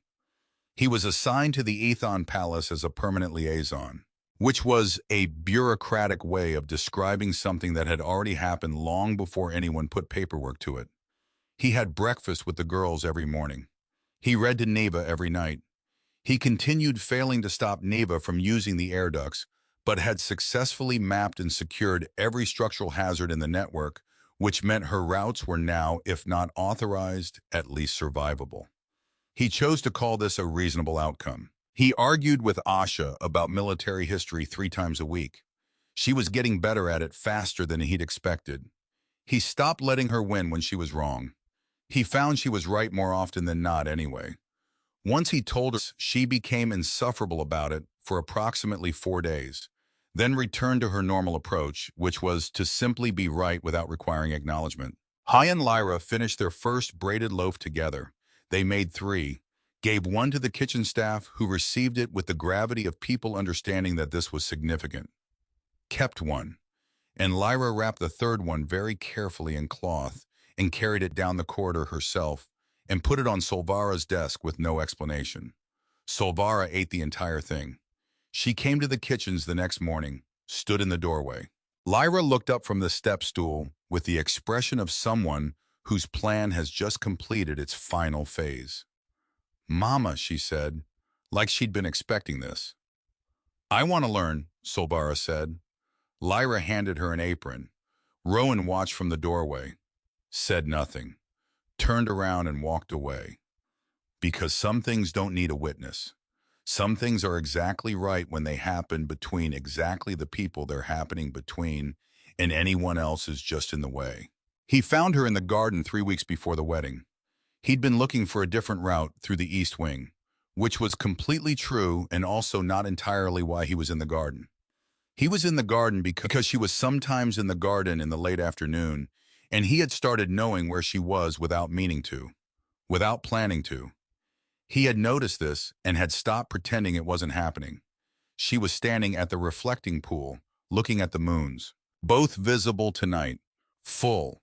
The light on the water was the same quality it had been the night Neva was taken, which was probably why she was here.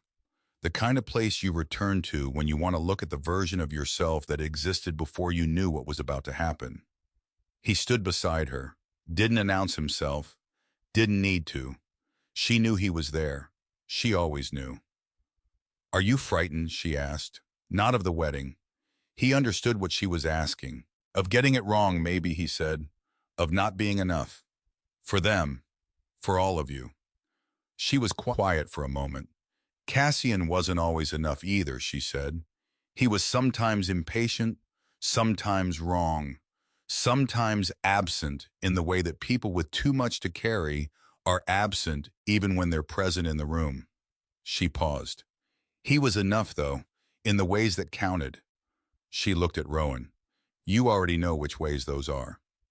He didn't answer. Because she was right, and he knew she was right, and saying so would be one word too many. "Neva calls you Daddy," she said. "I know. In the mornings, when she comes looking for you before breakfast." A pause. "She doesn't call you anything else." "I know. And Lyra. Lyra calls me Rowan, which I think is its own kind of thing." She almost smiled again. More than almost this time. The smile getting closer to completing itself each time. "And Asha. Asha calls me Captain in public and Rowan when it's just us." He thought about it. "I think she's negotiating, working out what she's comfortable with on her own terms." "She is," Solvara said. "She does everything on her own terms. She always has." a pause that had something fond in it. It was one of the things that used to drive Cassian absolutely. She stopped, smiled. A real one this time, small and private. He was so proud of her for it. He was quiet for a moment, letting that land. They chose you before I did, she said. Yes. Children are sometimes wiser, often wiser. She turned, looked at him, the full look, the one she used when she was done with every layer of protection and was simply actually looking at the thing in front of her. I am still learning to do this, she said. Trust, the particular kind that doesn't have an exit plan built into it. I know. I'm not done being afraid. Neither am I. But she stopped, started again. When I thought Vane had taken her, when I was running toward the launch pad, all I could think was, she didn't finish. He waited. I couldn't decide which loss was worse, she said. Her, or she stopped again. He was very still. Or you, she said. Finally, quietly, simply, the kind of simple that took everything to arrive at. He looked at her. She looked back. And neither of them said anything else for a while, because there wasn't anything else to say. The pool caught the moonlight. The garden was quiet, and they stood there together in the particular peace of two people who have been through the specific things that brought them here and have run out of reasons to stand apart. The wedding was nothing like he expected. He had expected it to be formal, designed, the kind of ceremony that served 15 diplomatic purposes and 3 domestic ones, and was beautiful in a way that had been planned down to the millimeter. It was formal, it was designed, it was beautiful, but it was also this Neva in a white dress that she had clearly not been keeping clean for the last 40 minutes. Running down the center of the Crystal Hall, past the assembled dignitaries of 4 systems, past the joint Terran Athon delegation, past the cameras broadcasting live to every connected corner of both empires. Running to him. Arms up, the universal signal that required no translation in any language or across any species divide. The signal that meant, I am coming to you because you are the place I go. He caught her. Of course he caught her. He picked her up and she wrapped both arms around his neck and pressed her face against his cheek and said into his ear loudly enough that the front 3 rows definitely heard every word. You're very slow. I've been waiting. I know, he said. I'm sorry. You should be, she said. The front 3 rows were definitely trying not to laugh. Several of them were losing. He turned her so she could see her mother. Solvara was walking down the center of the hall, her hair loose, all the way down the way it had been in the warehouse that first morning. Not pinned, not arranged, just itself. Her gown was the color of the inside of a seashell, moving around her like water making decisions. She was walking alone and then she wasn't. Because Asha stepped out of the crowd on one side, chin up, shoulders back, the look of someone participating voluntarily and finding it acceptable. And Lyra stepped out on the other side with a small basket of pale petals that she was throwing with great personal commitment and very little accuracy. Petals going sideways, petals going up, petals going somewhere in the general direction of the ceiling. They walked together, the 3 of them, to him. He stood at the front of the Crystal Hall with Neva in his arms and watched them come, and thought about a man in a mining canteen who had decided to trust him with the most important things he had, who had left behind a crystal data shard in an oak box from Earth, and trusted his 8-year-old daughter to know when the time was right, and trusted the right person to eventually arrive. I got them home, Cassian. I got them all home. Solvara reached him. She looked at Neva, who looked back at her with complete lack of repentance about the running and the dress and the front row audience to her personal priorities. Mama, Neva said. She reached out one small hand. Come on.